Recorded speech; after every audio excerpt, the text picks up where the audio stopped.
When I told you there was a chance that you could help people here, it's right now. This is how you get to the town.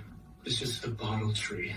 Can you take me there? Let's get married. If this is the end, then I want it to end with you. The problem is there's too much we don't know. I bought this thing back. I'm not giving up.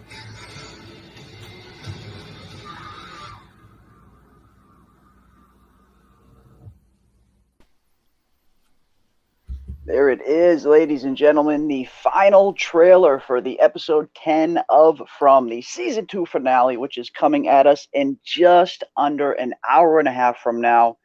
And this is it, everyone. The countdown to the finale has officially begun, and I could not be doing it with better people on the panel and, of course, everyone in the chat as well. This is going to be a good one.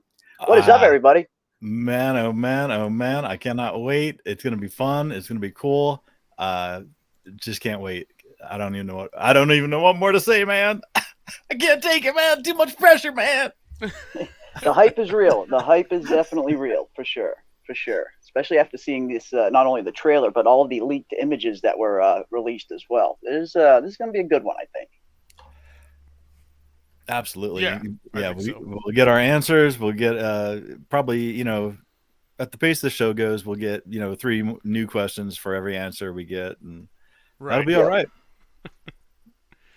Yeah, I'm hoping we get Sorry, go ahead.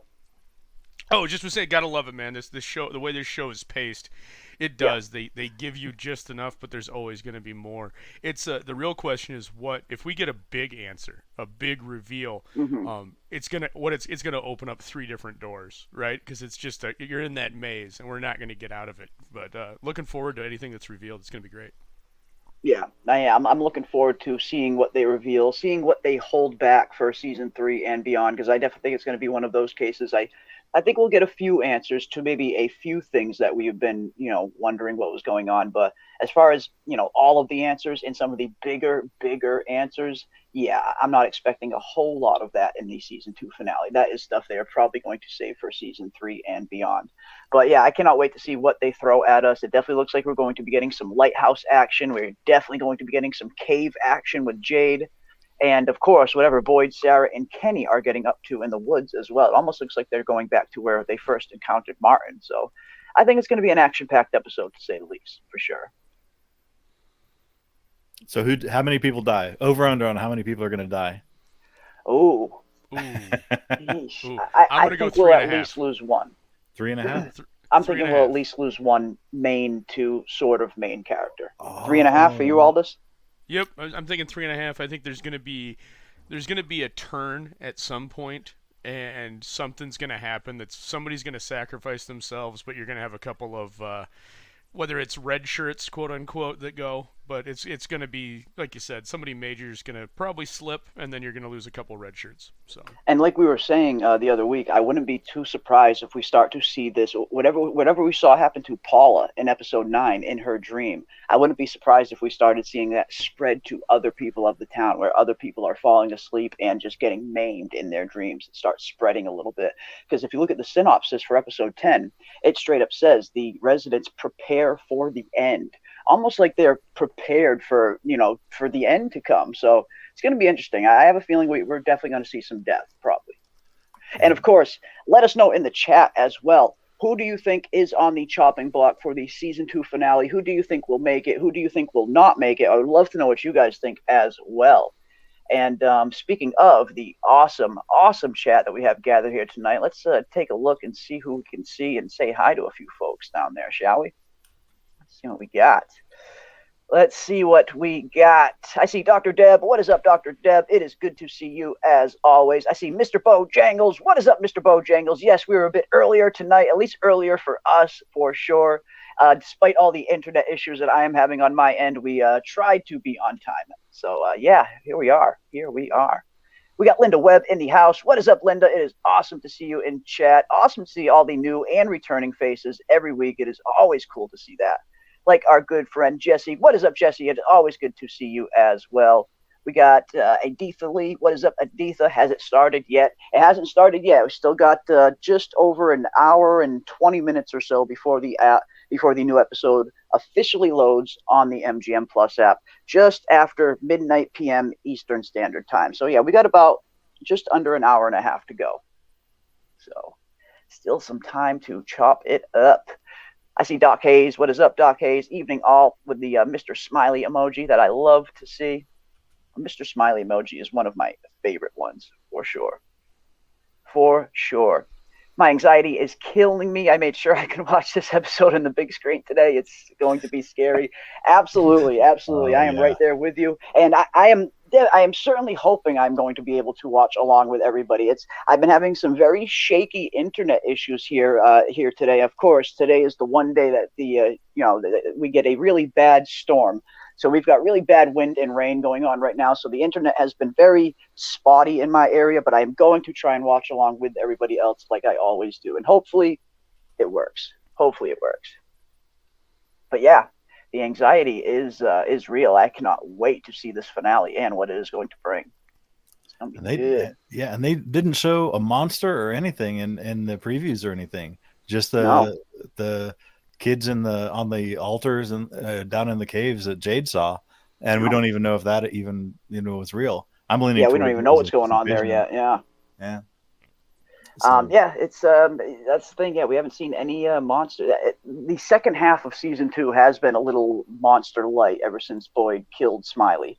Obviously, the show has been focusing on this new form of terror that has moved into the town with these nightmare visions and the ballerina box and all that stuff. But yeah, it has been a little light. It has been a little light on the actual monster slaughter in season 2 compared to season 1. So hopefully, we see a little bit of that in the finale. We'll see. We shall see. I see Jeremy Burtz hanging out as well. What is up, Jeremy Burtz? It is always good to see you, my friend. I see Too Tall hanging out. What is up, Too Tall? Good to see you. Eyes wide open in the chat. So excited. Hell yes. So excited indeed. I cannot wait to watch this finale. This is what it has all been building towards, everybody. Tonight is the night. Indeed. Oh shit, we got nobody in the house. What is up, nobody? Good to see you. Big screen sounds awesome. It does sound awesome indeed. See Coco hanging out. What is up, Coco? Hola to everyone. Hola to you as well. Awesome. Let's see who else we got. I see Michael D hanging out. What is up, Michael DJ? It is always good to see you. She's cute, therefore Sarah did nothing wrong, says Michael. Yeah, we still got a few really hardcore or loyal Sarah fans out there. So that's totally cool. That is totally cool.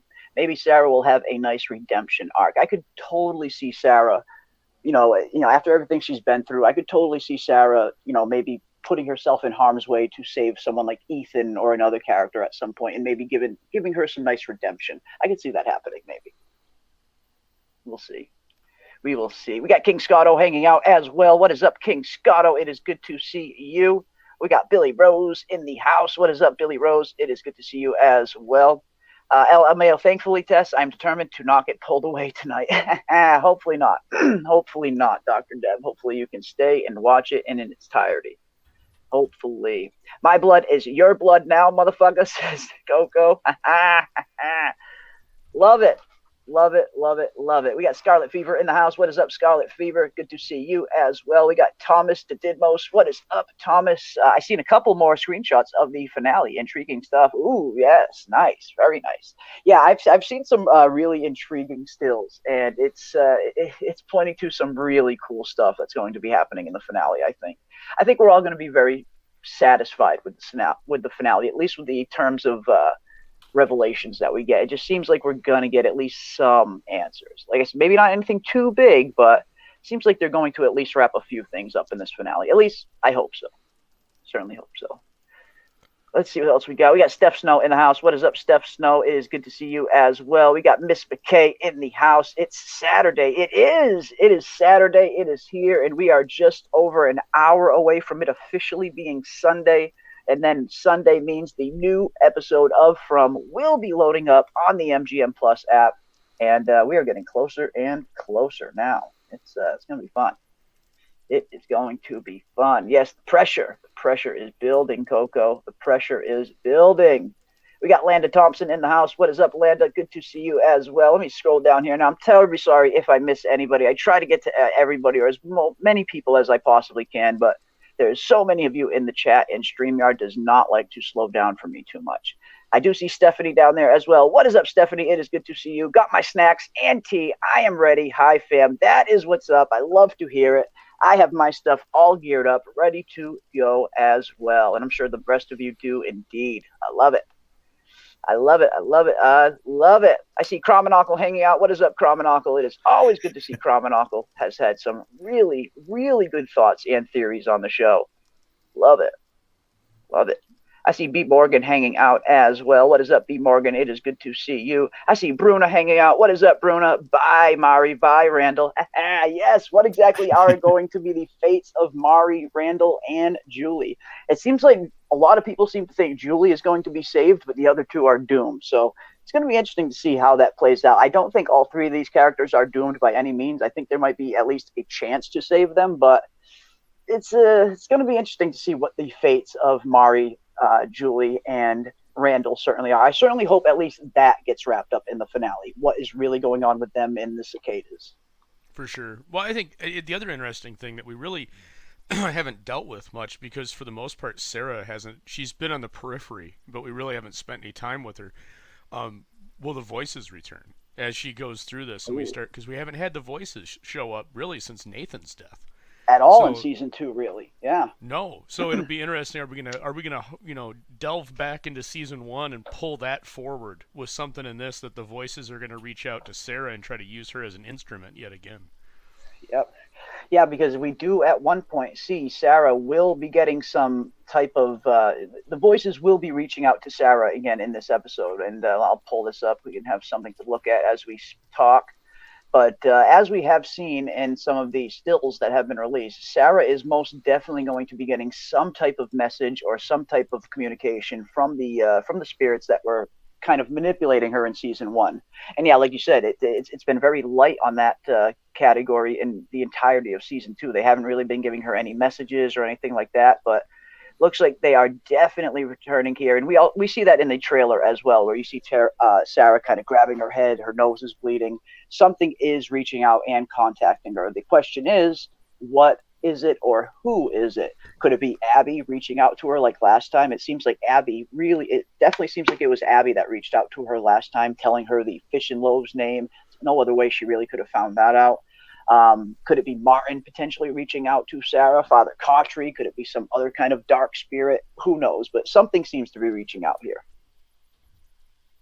Yeah, and I'm holding out hope for a redemption arc for Sarah. I mean, they pretty much just foreshadowed it with Boyd asking her. You said you wanted to help. Well, let's do this.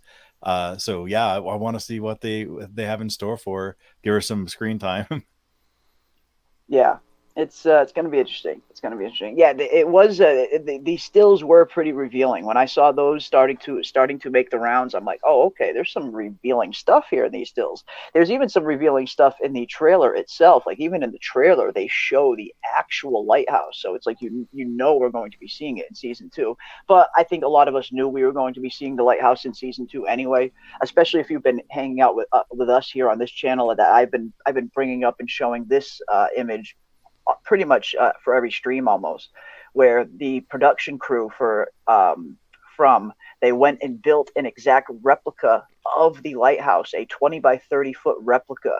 And you don't go and build a big set piece like this if you're not planning on using it in this season. So the second that I saw them building this lighthouse replica, that led me to believe that, okay, we are definitely going to be seeing the lighthouse again at some point in season 2. Here we are. We see this replica that they have built out. The bottom 20 by 30 feet are all real. It's a real practical set. And then the top 130 feet of it is going to be CGI. But yeah, as soon as I saw that, I figured, okay, we are definitely going to see the lighthouse again at some point in season 2. And now we know we certainly are.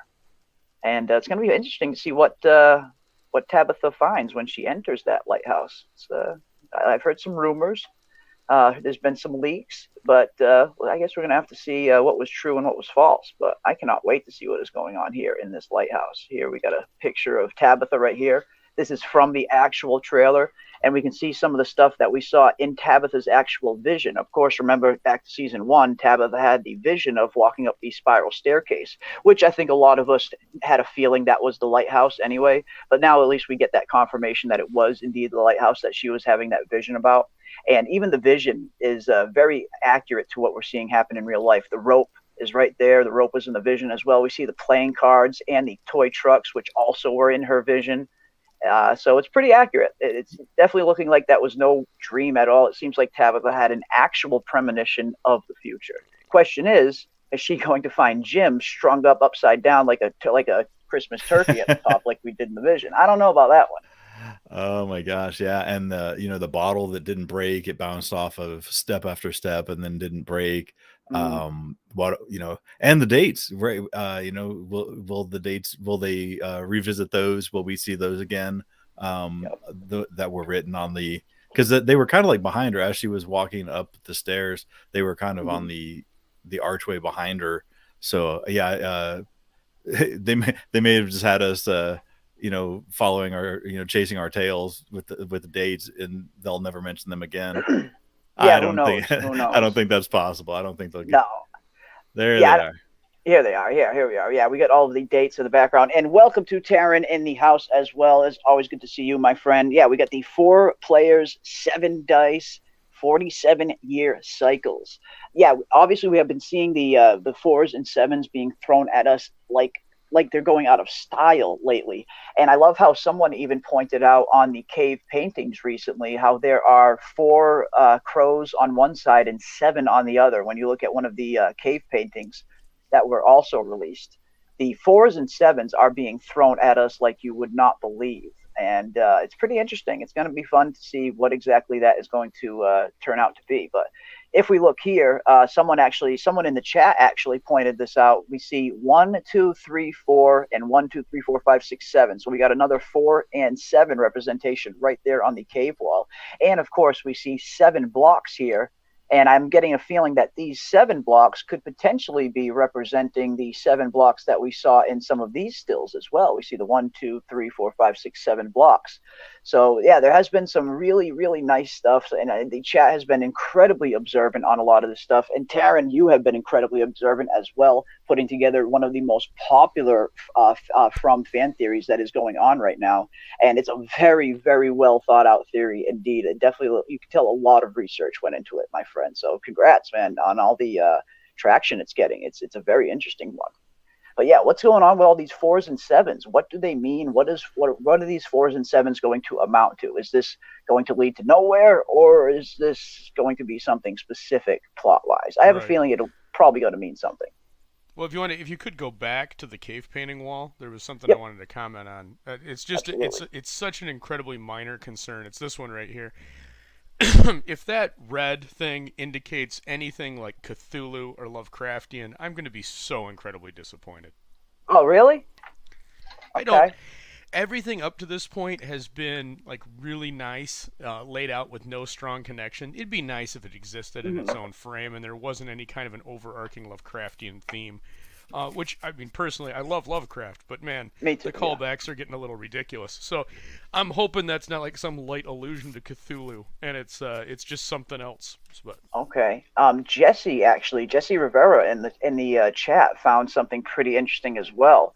Now we see the symbol here. It's a pretty distinct symbol. Jesse actually found this that is found in our real world in a Utah cave painting wall.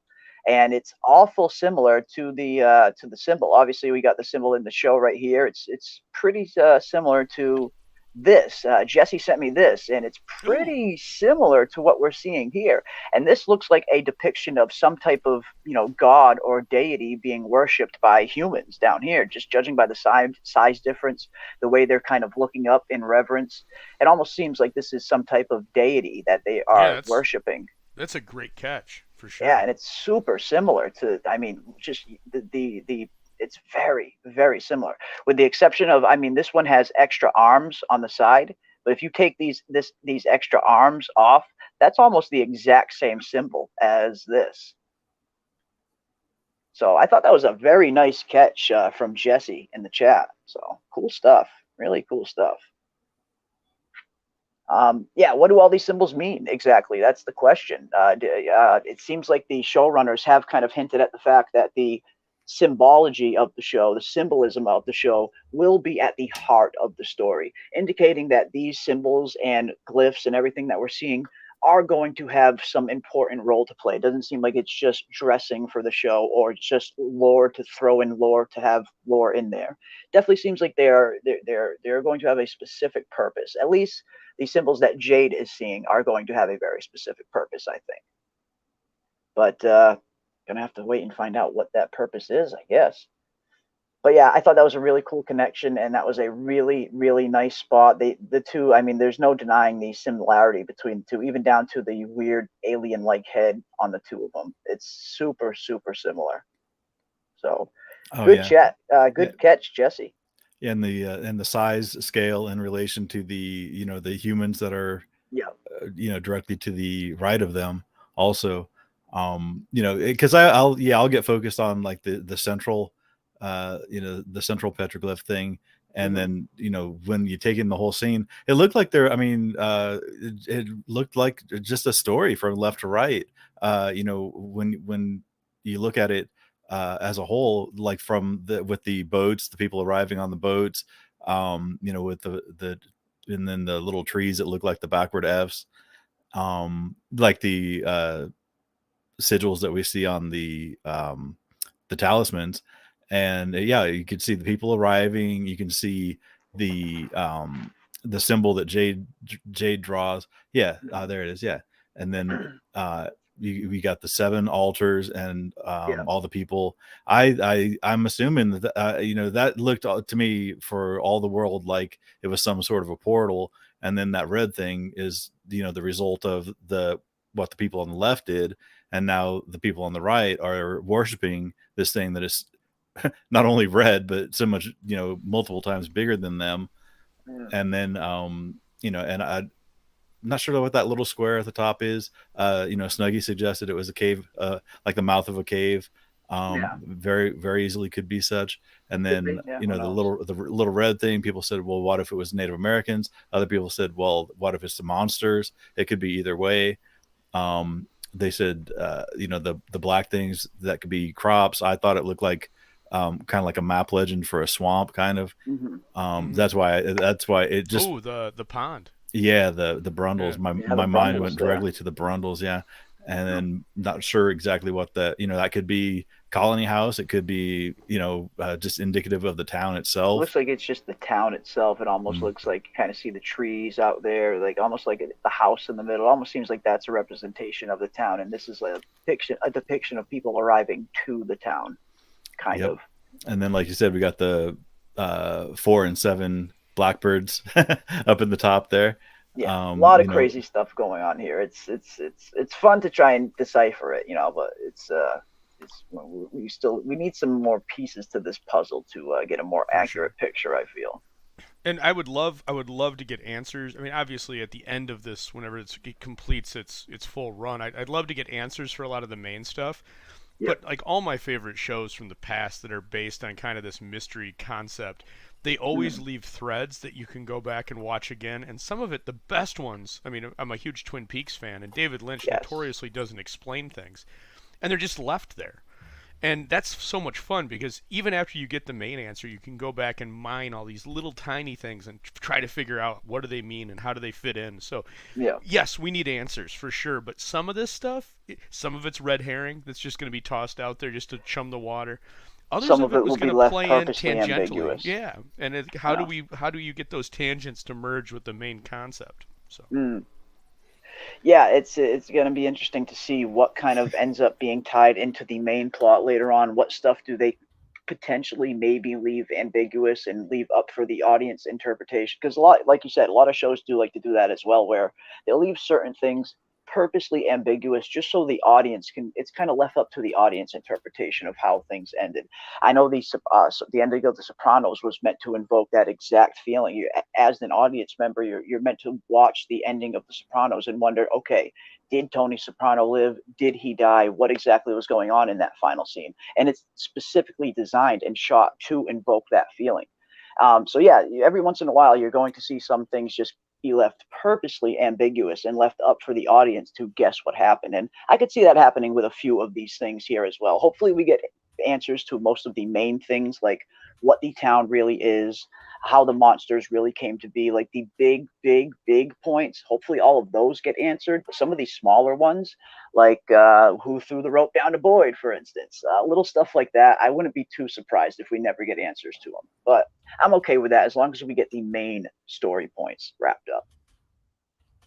That's what I'm looking for, the main big answers.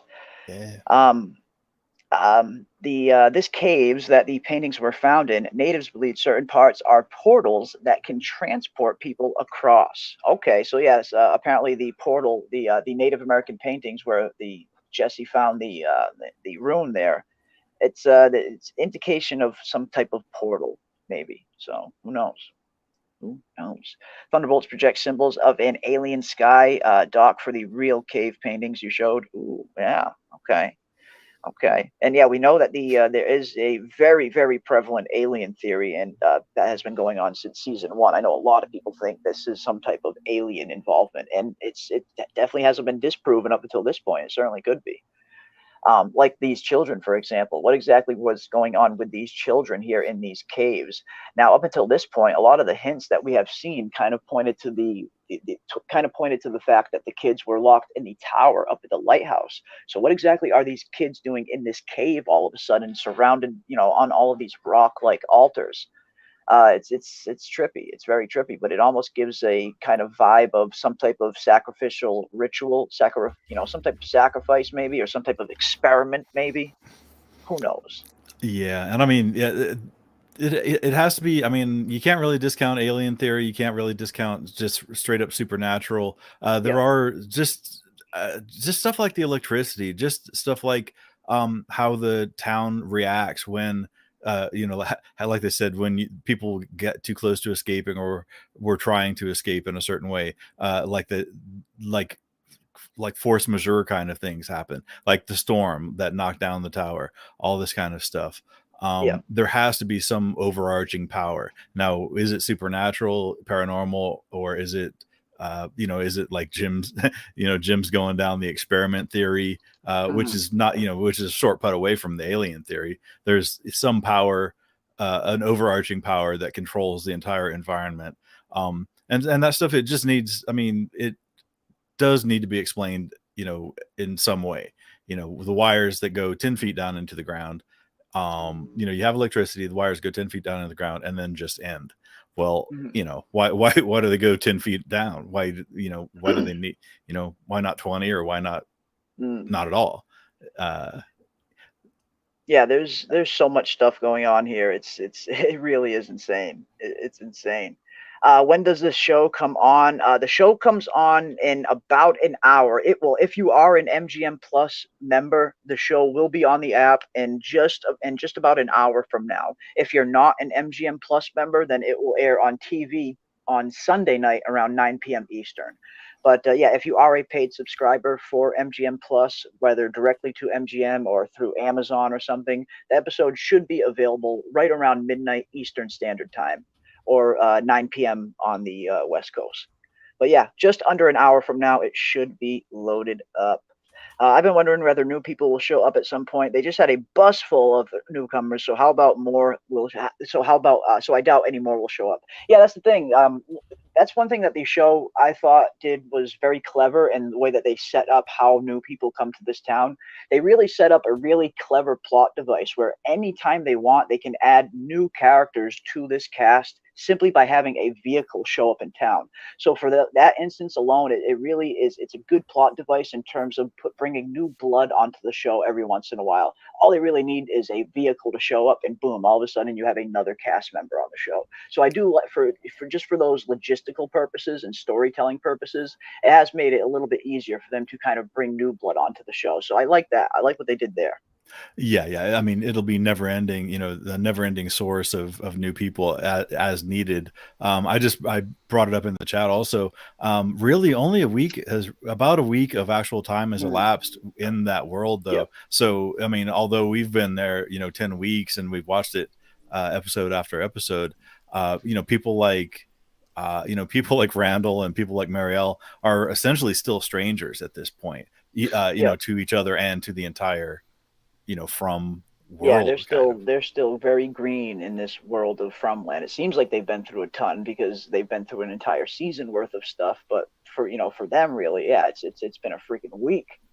It's what a week it's been for them as well. Holy cow, all that stuff happening in a single week. I mean, Mari must be losing her mind there, going through all the withdrawal and all the crazy monsterness. It's pretty nuts. It's pretty nuts. Right. And I want. Go ahead, man. I just wanted to address. Sorry, go ahead. I just want to see what happens with Randall, man. He's out there in the forest with full of cicadas.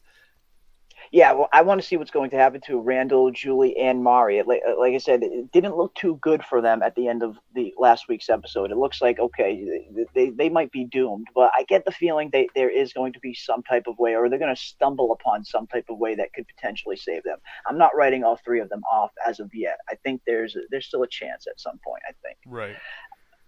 Well, I was going to say Scarlet Fever in the chat has a comment.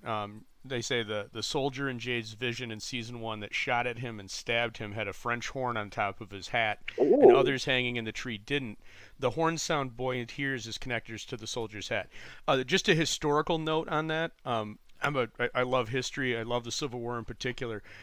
Enlisted men in the United States military from 1858 on, their uniform, their hat was called a keepie, and if you were an enlisted infantryman, you had the horn on the top of your head as an insignia. If you were a volunteer during the Civil War, you did not necessarily, depending on which state mustered you. So it could just be that the man that shot at Jade was an enlisted guy, and every other hat was a volunteer. Oh, okay. Interesting. I didn't even notice that detail, but that is another reason why I am really looking forward to going back and doing a season 1 rewatch party as soon as season 2 ends. I have a feeling we're going to go back and pick up a ton of stuff that we missed the first go around when we watch season 2 again after we've seen the entirety of season 2. Right. Well, and that doesn't negate anything that Scarlett's saying there. It's just there's a reason for it. It's not a standout. The absence of it on the other hat, the other keepies, is for sure. That makes it interesting. But the fact that it's there, it's not like a blatant message. That's historic. That's just historical accuracy, which is great to see in a show. Yeah, indeed. Stephanie says, what if the red thing is a big spider? I have wondered since Boyd got the bite and the tent moved. Abby was in webs. Yeah, there's been an incredible amount of foreshadowing pointing to some type of spider, some type of giant spider going on. And I know Terran's theory actually leans into the spider thing a little bit more, where he thinks that could potentially be the witch source, the source of a lot of what was going on. So yeah, all of the spider stuff that they threw at us in season 1, it seems at some point some type of spider thing is going to be coming into play. Now, like we said, we saw the spiders bite Boyd. We saw the giant spiders that Ethan refers to. Something weird is going on here. So yeah, who knows? Maybe that red symbol is referring to some type of giant spider. It could. It's one of those things that we just need some more information on, I guess. I wish we had those trees in the real world instead of planes for traveling. Me too. Give me a faraway tree before a plane up in 20,000 feet in the air any day. Can the monsters use the faraway trees? Now there's an interesting question, and I've always wondered, how well do the monsters know the actual terrain of Fromland? Do they just know the town pretty well in the caves, or do they know a little bit more? Obviously, this land, whatever piece of land that they're kind of all stuck in, it seems to be pretty vast. Obviously, we see the town for the most part, but it seems like there is a lot of stuff outside of this town and really in those forests. So what exactly do the monsters know? Do they know the terrain pretty well? Do they know the entirety of Fromville? Can they, it's a very interesting question. And yeah, do they use the faraway trees to kind of travel from place to place maybe? Who knows? It's an interesting question, though. That's a very interesting question. Do the monsters use the faraway trees? Yeah, I don't know. I have no clue, but maybe we'll see at some point. Let's see what else we got in the chat. Does the finale release right at midnight? Usually it does. Now, of course, we did have that 1 week for, I believe it was right before episode 8 or episode 7. It was episode 8. Yep. yeah, it was one of the yeah. There was an incredible amount of traffic on these servers. So when we went to go do the live watch party, the episode wasn't available for everybody, and I mean it is a good sign to a certain extent because it shows there were so many people trying to access the episode all at the same time that it just completely crashed the servers, not only here in the States but kind of in other parts of the world as well. But since then, they seem to have gotten a handle on their server issue, and we haven't had any issues since then. So hopefully, the episode will be available for everybody right at around midnight, which is under an hour from now, just around 50 minutes from now. It should potentially be up there. So yeah, hopefully, hopefully nothing goes wrong. Yeah, the countdown continues. I love it. I love it. Regardless of the overarching narrative, what is for certain is that From works in cycles. Victor has stated such many times, and the cicadas are the final proof. Yeah, it definitely looks like they are pointing to a ton of evidence of there being a certain level of history repeating. All stuff that happened when Victor was a kid, it seems like a lot of that stuff is repeating now. It certainly seems like Jade is undergoing the same kind of treatment that Christopher went through before him. There's a lot of parallels between what happened when Victor was a child, and what is happening to the town now. So yeah, who knows? Maybe there's just one giant cycle that keeps repeating. Well, and from everything we've seen so far, I think there's a lot of parallels. If you go back to the end of season 1, you had the parallels of Boyd and Sarah in the forest seeing the lighthouse, the tower, while Jim and Jade are building the tower on Colony House. So I would argue that was like they're unified, right? There's mutual similarities. From everything we've seen so far, Tabitha's heading off to a tower. She's rising up. Jade's looking down. He wants to go to the caves.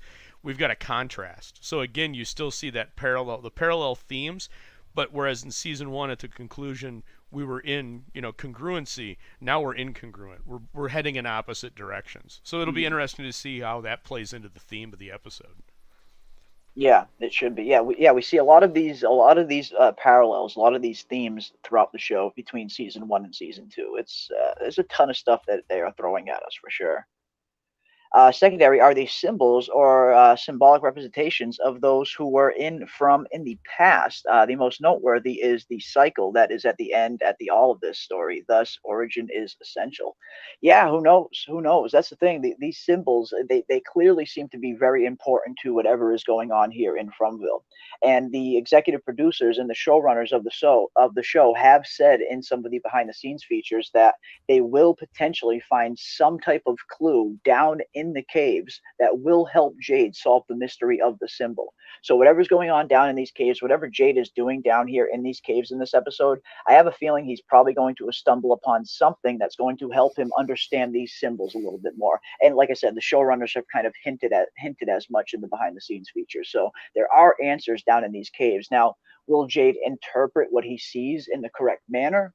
That is the question, because that's another thing we have seen in the show a lot is we see characters have these weird dreams, these weird premonitions, like Tabitha in season 1, Elgin's dream at the beginning of season 2. But oftentimes it seems like these characters don't really interpret these dreams how they're meant to be interpreted. Like Tabitha, of course, they were showing Tabitha the tower, the lighthouse, very early on in season 1, and it's not until right now, after seeing all the drawings from Victor and after hearing Victor's story, that she's finally putting 2 and 2 together. Like, okay, maybe that dream that I had earlier was this same tower. So a lot of times people get these dreams and manifestations and these premonitions and stuff, and they just misinterpret them. And it's just hard until you have more information. How do you interpret a very cryptic dream? It's tough, I guess. It is Tiff. Was Oid in an oubliette? I have heard that question as well. And I mean, just judging what I know from what an oubliette is, it does look an awful lot like he was in an oubliette. Yeah, that was something that the chat actually brought up a few weeks ago. I hadn't even considered that, but it could have been. It could have been. We have no idea at this point. It's some weird stuff going on here. Weird stuff going on indeed. Yeah, the absolute worst of like, of tortures, like the medieval dungeon, the whole like theory behind that. I mean, the oubliette, you're just forgotten. Most of the time it was the medieval solitary confinement Yeah, too short for you to stand up, but too narrow for you to sit down. Kind of weird, and a lot of time, and usually it was like the lowest point. So whatever, what seepage or whatever, like you're just down there with whatever from the rest of the castle. It just kind of went Not a down there very with fun you. experience, to Yeah, say the and least. yeah, and they may throw you food or they may not. I mean, Yeah, they it's might just forget literally you're in there entirely. right. Shit. What a bad Um, existence. Yeah. yeah. The stones look like from old times, so this has probably had something to do with the old time rituals. Yeah, it's got a very ritualistic feel to it. You see these stones lined up in perfect equidistance from each other. You see the overhead theme. It almost looks like Jade is kind of seeing something right directly above it as well. So yeah, I mean, all of this stuff really points to this being some type of ritual or sacrifice or experiment maybe. Something weird is going on here with these kids. I hope at the very least we get answers to this. What exactly happened to these kids that night that Victor's mother went to the tower to go rescue them? Because that was really where all of this tower stuff has originated from. We saw the reveal, of course, a few episodes ago that Victor has been repressing for who knows how many decades that he actually had a sister that he failed to protect. But what exactly happened the night that Victor's mother and sister took off and went to that tower? We heard Victor's mother say to Victor that when we come back, we are quote unquote going home, indicating that Victor's mother found a way out of Fromville entirely, and it seems like she had to rescue these kids in order to escape.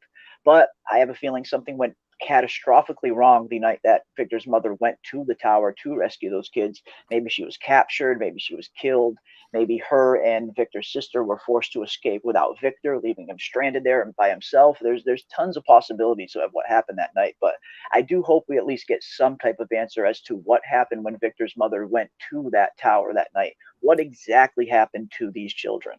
Right. And what kind of peril were they in where she felt like she could go by herself and Yep. affect the rescue?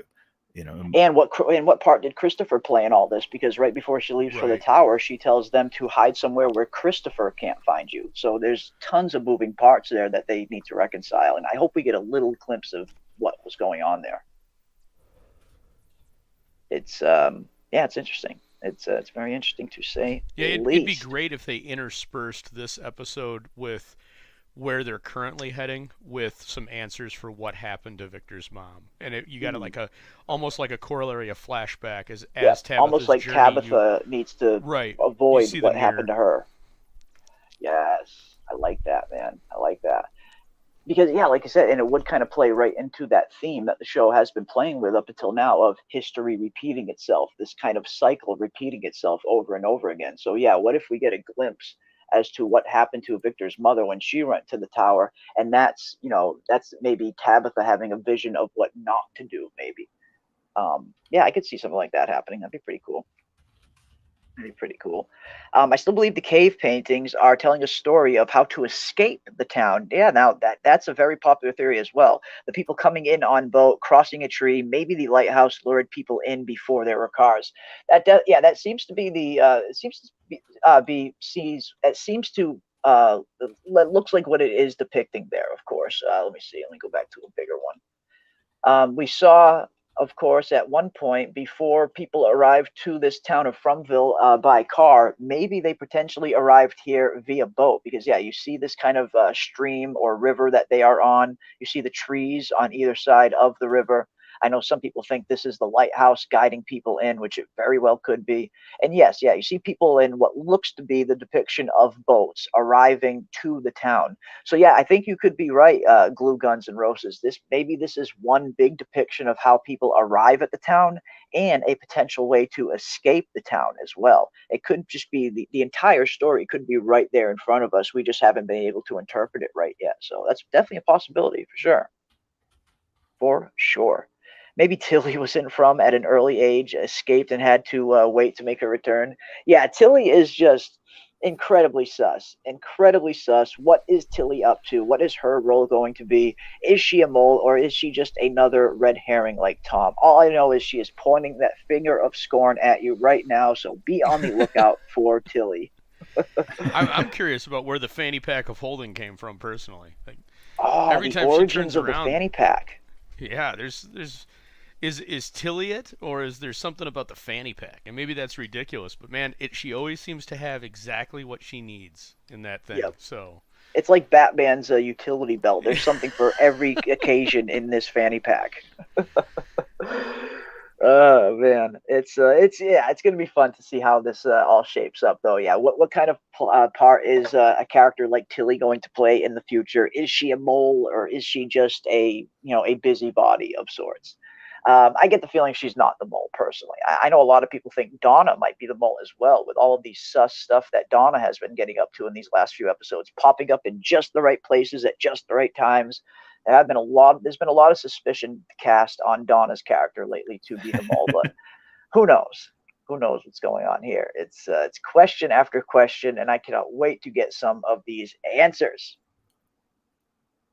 There was a spoiler. Oh yeah, I don't want to. Yeah, there are some spoilers that have been going on. I don't know if they're true or not, so I don't even want to highlight them. But yeah, I have seen some of those spoilers myself. I don't know if they're legit or not, but I don't even want to address them just in case they do end up being real and it spoils it for other people. But yeah, there have been some rumors going around about the finale. I don't know if they're true or not myself. I haven't seen any of the episodes prior. I don't get any early access or anything like that. I watch the episodes every week live with everybody else. So yeah, I'm not sure, but I have heard the rumors. I've definitely heard the rumors, and I like to go into these things clean. I don't mind watching the trailer and maybe getting some light potential spoilers, but I don't want big spoilers like some of those things that were being dropped in some of those rumors. I like to go in a little bit clean, and I think most people do as well.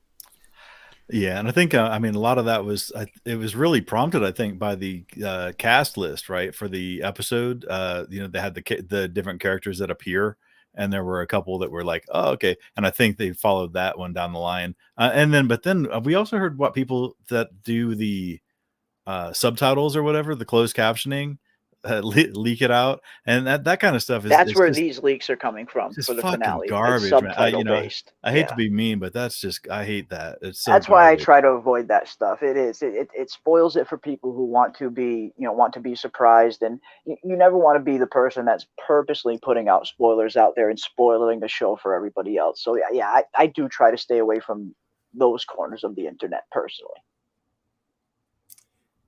Because I want to see this shit live with everybody else. I want to be surprised, man. I saw earlier in the week there were a couple blurbs on the From Facebook group of the like spoilers, and then it was the standard long intro where you have to read more.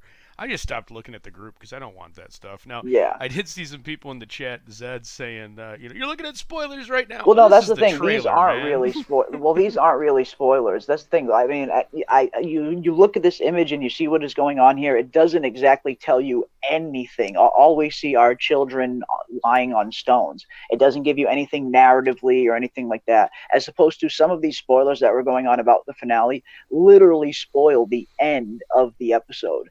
And that's a little too heavy for my takes. But stuff like this, I don't mind seeing stills from the episode if they don't give away too much. Without context, this doesn't really reveal much at all. So stuff like this, I'm fine with. But it's some of those other heavy spoilers that people were dropping that it just completely spoils the entire episode for you because people are telling you the end. But stuff like this, I don't mind. This stuff isn't anywhere near as spoilery because without the context, it's just stills, really. It's not revealing a whole lot. But that's just my take on it. I know some people like spoilers, which is totally cool as well. If you're someone who likes to know what is coming ahead of time and likes those spoilers, that is totally fine. To each their own. I just try to avoid the heavy spoilers here. But yeah, I mean, it's totally cool if you like them. That's fine. But yeah, I have no clue if those spoilers are legit or if they are just rumors that have been going around. I only saw a few of them, and as soon as I saw a few, I completely shut off my phone, and I completely didn't even go. I didn't even go back to that Twitter feed. I actually unfollowed that Twitter account that posted it, as a matter of fact, just so I don't see any more of them because I want to go in clean. But yeah, I don't know if they're true. I don't. They could be legit. They could be fake. Who knows? I guess we're gonna find out in just over a half hour from now. We got about 40 plus minutes to go before 30 plus minutes to go before the episode drops on MGM Plus. So I guess we are going to find out pretty soon. So here we go, everybody. Here we go.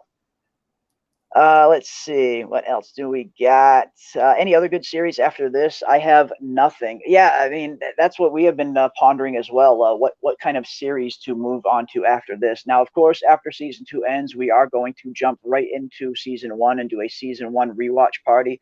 But we are. I mean, The Witcher is right around the corner, and seeing as this is Henry Cavill's final season as The Witcher, I am probably going to be talking a little bit about The Witcher because it is starting very, very soon.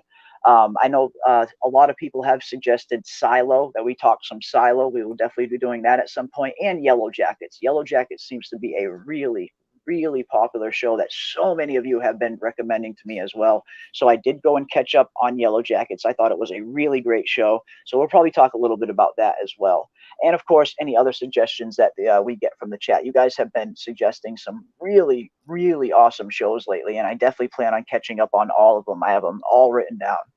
So yeah, we are going to talk some Silo. We will talk some Yellowjackets. Severance is another one. Yes, Severance is another one that so many people have been recommending as well. We can definitely do some Severance stuff. Yeah, for sure. I've seen a lot of chatter on Severance. It seems to be getting Yeah. a lot of head nods that it's definitely worth our time. So that might be a good one. Yeah, I think it might be. I think it might be. Just about everybody that I've seen has that has seen Severance has really been suggesting it, and yeah, we've had a ton of just a ton of you in the chat as well. The rewatch would be a good time. Yellowjackets blew my mind. Yeah, Yellowjackets was good. I was a little skeptical going in, but that show really, really surprised me. I was thoroughly pleased with what Yellowjackets did. So yeah, we could talk a little bit about that as well. Yeah, so there are some shows that we can tie into, and while we wait for season 3 to come back around, of course. Right. When A brings up something in chat it's the one thing about Silo that's just kind of a bummer for me, and it's only a bummer because there are books about it, and anytime you have that, that's source material. Okay. Yeah, it always completely disrupts the hey, what's going to happen, because there's content already out there, so.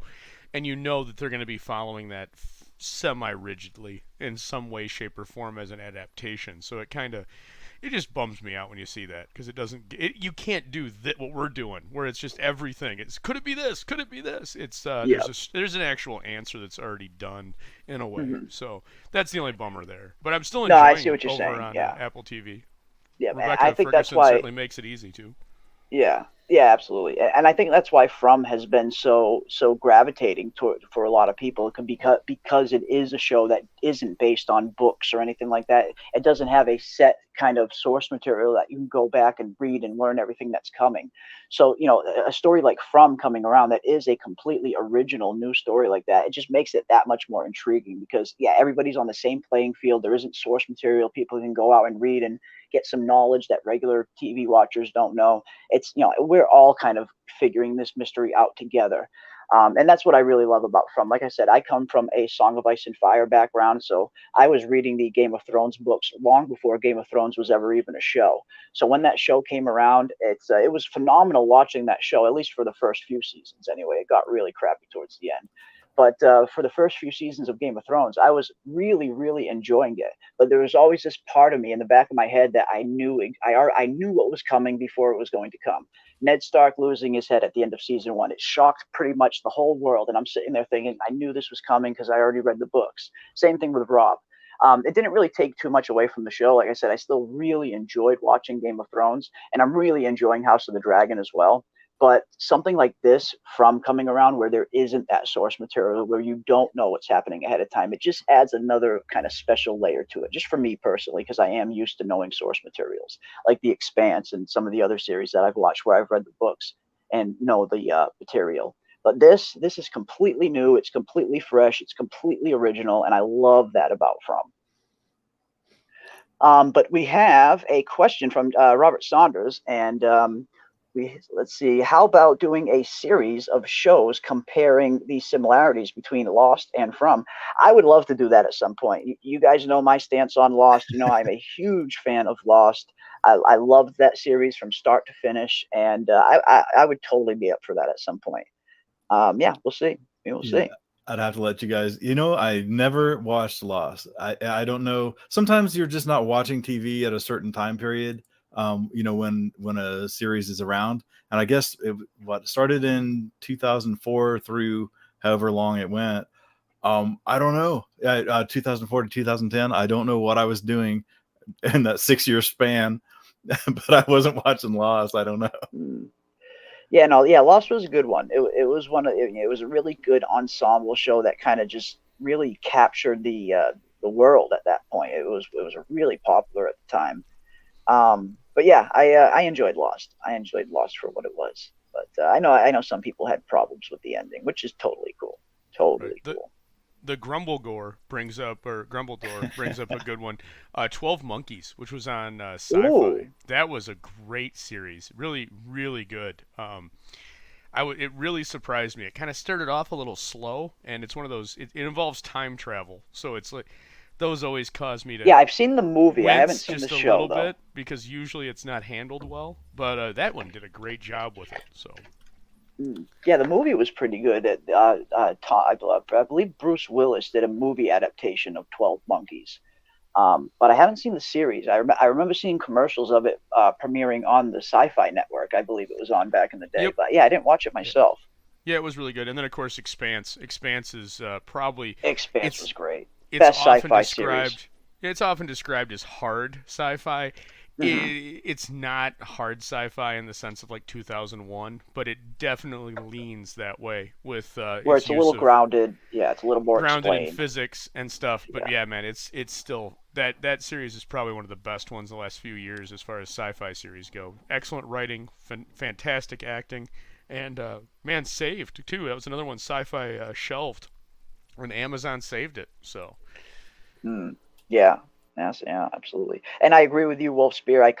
How they handled the Martells and the whole Dornish plot on Game of Thrones was a complete travesty. What they did to those characters was unforgivable. Almost as unforgivable as what they did to Euron Greyjoy's character. Anyone who has read the books, you know what a formidable villain Euron Greyjoy is in the books.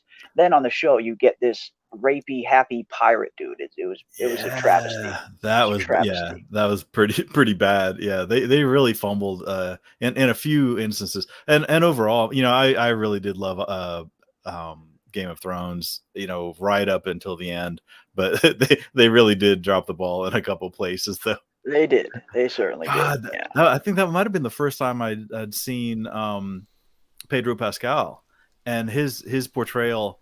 Oberyn, he was great as Oberyn. Good as Oberyn. He killed that role. Oberyn's great in the books, but they give Oberyn a little bit more to do on the show. And I have a feeling it's probably because they saw how good Pedro Pascal was in that role. So they give Oberyn a little bit more to do. Not more to do, but Oberyn was much more prominent in the show than he was in the books. He's very much a side character in the books, and he's only in the books for a very short amount of time. But they dedicated an entire season almost to Oberyn and the kind of Dornish plot that he was going through with him and leading up to him fighting the Mountain and everything. Yeah. And yeah, it was a great portrayal. He killed that role. That was one of those. I mean, that was one of those pivotal moments too. I mean, of course, Ned Stark at the very beginning, and then Oberyn, and then the Red Wedding. And that, but I mean, those are ones that you didn't. If you didn't know it, if you didn't read the books or know ahead of time. It shocked you. That would catch you, yeah, man. Yeah, for sure. Oh man, yeah, what a good show it was when it first started out. Has anyone seen the new Walking Dead show? Is it any good? I used to love The Walking Dead, but stopped watching 4 or 5 years ago. I was pretty similar to on The Walking Dead as well. I loved the first few seasons of The Walking Dead. Probably the first 3 seasons or so of The Walking Dead are really, really good.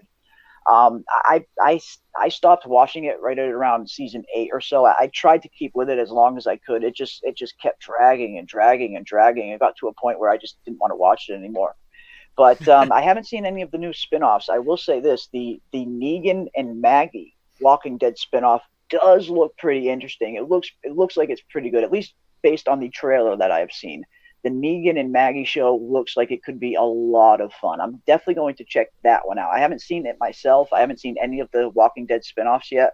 But I will probably check out the Negan and Maggie one, and if the Daryl one still gets made, I'll probably check that one out as well, just because I'm a huge Norman Reedus fan. I've met Norman Reedus a few times. He's such a cool dude. I'll definitely support everything that he's a part of.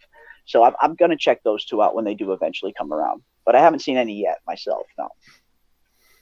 Ravener, did you catch The Walking Dead at all? You got any feedback on that? You know, that was actually, yeah. I mean, I was super into it when it first started. Then I drifted away, you know, but it went so many seasons. You know, I drifted away for a couple seasons, then went back and caught up. And I think once I got current again, then I drifted away again, and then I never actually saw the final part. I have vague recollections of, you know, where the plot was at the time when I stopped watching it. But I probably, if I go back and started watching it again fresh, it would almost be almost a new experience to, you know, because I had forgotten so much of it. But yeah, I guess I want to see the Rick movie too. Whatever they're doing with Rick coming back, that I'll probably watch as well. Yeah. Gosh, yeah. Some of those moments were really, you know, just classic ones too. You know, the introduction of Negan and that, you know, Glenn and the red-haired guy, Abraham. You know, that was like, wow. You know, some of that stuff is like, you know, every once in a while they hit, but then I guess, yeah, again, when they start getting, I was afraid that actually bringing it back to From, I was afraid they were going to do that with From, where what they did with Walking Dead, where they started focusing on like one or two characters for an entire episode and then just neglect the entire rest of the cast for that whole time period. But it was but it's all, you know, supposedly like concurrent timelines. But oh, my avatar disappeared. I'll be right back. Okay. No worries, man. Yeah, man. So Mrs. Aldous and I, we were huge Walking Dead fans. She wasn't too sold on the concept of yet another zombie movie or TV show. But we stuck with that for probably the first 3 seasons, and it was towards the end of season 3, she kind of looked over at me and just goes, "It's the same episode over and over and over again." I was like, yeah, it's kind of getting that way, and we stepped back and spot watched it here and there, but drifted away by season 5, and I haven't seen much of anything. Checked out at 5. So, yeah, it wasn't for us, man, and that's fine. And started off great. It did start off great. It did. Like that first Frank Darabont season. Whew. Yeah, I was gonna say anything that Frank Darabont touches is worth watching. Yeah. He is just a extraordinarily talented storyteller and showrunner / director. He I don't think I've ever seen anything he's been involved in that was bad. Yeah, and he's great. You know, he really is great. Famously, of course, and I think we've mentioned it before on the show, he directed and helped write The Mist, which is an adaptation of Stephen King's short story. Yes. And Stephen King with a way better ending than the book. Yes, that the ending that he came up with was better. It was more of a Stephen King ending than Stephen King could write. Yeah, and that's sure. I think that's the best compliment you can give a guy like that, when he adapts something and the author goes, "My God, man, why didn't I think of that? That's more me than anything I wrote." So he really jives with the source material. So Awesome. That's good stuff. And I did see somebody mention Oz. Yeah, we got a lot chat. of good suggestions here in the chat. Yeah. Well, I'll say something that I haven't seen anybody talk about, and I personally hold it to be. I mean, The Sopranos is great, and Rome is fantastic, and Deadwood is great. The greatest show that's ever been on HBO is The Wire. If you've never seen that, go check that out. The Wire has some of the best character writing of any show that's been in the last 25 years. Awesome. Yeah, The Wire was was a good show for sure. That one went on long too. That was a long series, right? Yeah, 5 seasons. Yeah, it had a good amount of seasons, 5-6 years. Yeah. Yeah, but keep in mind too, I think season 2 of The Wire is my favorite, and that's usually the one that's derided the most, other than season 5. So take that all with a grain of salt, obviously. Yeah, I mean, Wolfspear's got it right. Deadwood and Rome, man, those ones. That was when HBO was just, you know, that was peak television, man. That was the high watermark. The wave crested right there, and everything since then has just been pulling back. That was amazing. Indeed. Yeah. Midnight Texas. I did actually like Midnight Texas. It was canceled after season 1, but I actually enjoyed that first season of Midnight Texas. I thought that was pretty decent. Dead City seems like a good start. We'll have to see. Yeah, we'll have to see. Like I said, I'm going in it a little bit skeptical, but I'm going to give Dead City a chance at least. I believe Dead City is the Negan and Maggie one. Umbrella Academy is great. I did see season 1 of the Umbrella Academy. I enjoyed it for much. I haven't read the comics. I don't know a whole lot about the Umbrella Academy source material, but I did like season 1. Season 1 was pretty good. I'll probably go back at some point and try and watch the rest of Umbrella Academy. See, a lot of people are recommending Manifest as well in the chat. I haven't seen any of Manifest myself, but I have been seeing a lot of people talk about it. I believe that's the one where the plane disappears for a certain amount of time, then kind of just shows back up and lands. People on the plane think that no time has gone by, but really like a decade has gone by or something weird. What happened to them while they were gone type mystery show. I believe that's what Manifest is about, and I do want to check that out at some point. That does seem like the perfect kind of mystery show that I would really enjoy. But I'm going to check it out for sure. Manifest looks good. Ty Briggs, Hannibal is amazing. Yeah, the Hannibal TV series was really good. That was another one that got canceled long before its time. Mads Mikkelsen, just about everything that guy is in, he just absolutely kills it in, and he played a really good Hannibal Lecter for sure. If anyone is going to try and step in the shoes of the great Anthony Hopkins as Hannibal Lecter, Mads Mikkelsen is the closest you can get to, at least coming close to honoring that mantle, and he did a good job. He definitely did a good job. He did. I saw someone. Go ahead, man. I was just going to say those first few episodes. They're following a serial killer who's called the Shriek, and I don't know if it was intentional or unintentional, but there was some great parallels to Dan Simmons' favorite novel, Hyperion, the sci-fi epic that's kind of based on the Canterbury Tales. Watching those, it was really well written, and the layering of some of the allusions that were being done was excellent. It really impressed me. I didn't see that as it got a little deeper into that season, but man, those first few episodes were just like, oh man, this thing's really deep and it's got some existential meaning beyond just what you're seeing. So that one really did impress me quite a bit, and it surprised me when it wasn't brought back. Yeah, it definitely is. It's you hate to see these shows get canceled before their time. I know we bring up shows like Rome and Carnival a lot. Carnival is one of the biggest disappointments for me personally, just because that show was getting so good right when they canceled it. You get 2 really good seasons of Carnival. Season 2 arguably better than the first season, which doesn't happen too often with really great shows. No, and then, dude, it just gets canceled. It was a bummer. Clancy Brown has a career that goes back to the early 70s. He's great. Whether it's TV or movies, and for voiceover work, he does it all.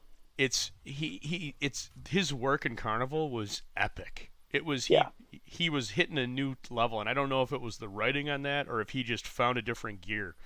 But both. He is absolutely fantastic in that. Yeah. Really great show. I have heard some things about Outer Range. I am going to have to check out Outer Range. A few people have been recommending that and saying that is good as well. So I will check out Outer Range at some point.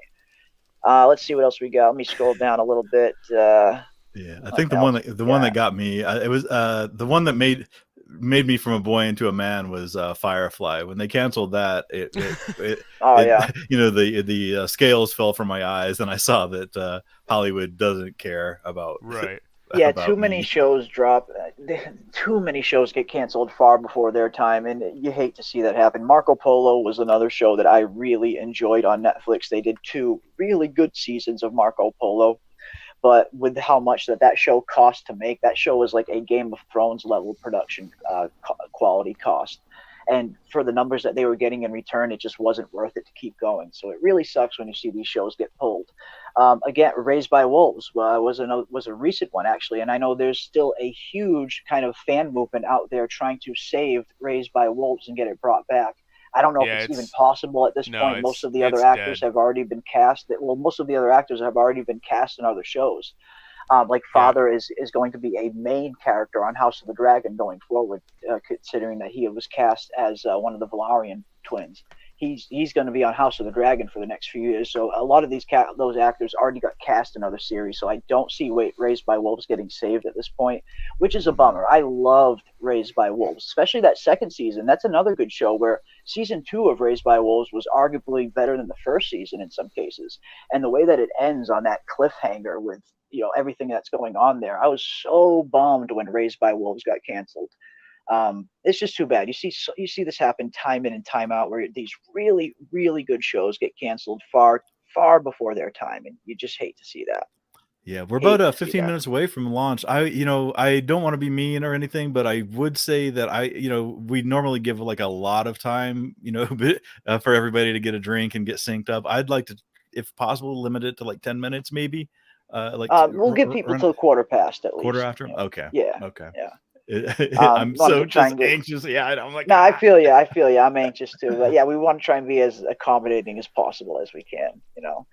Yeah, Marco Polo was amazing. Loved that show. Me too. I loved Marco Polo. That was such a good show. Such a good cast. The entire cast of Marco Polo was just perfectly cast.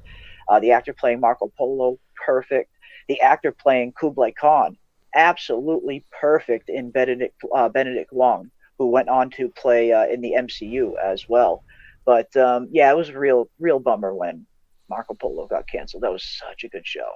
The History Channel Vikings was really good. Yeah, Vikings was great. I really enjoyed Vikings. I actually tried doing a few Vikings videos back in the day when that show was at the height of its popularity, but they just never went anywhere. And I ended up deleting them off the channel. But I was a huge fan of Vikings. When they killed Ragnar off, it just man, it was tough for me to yeah. Spoilers, spoilers.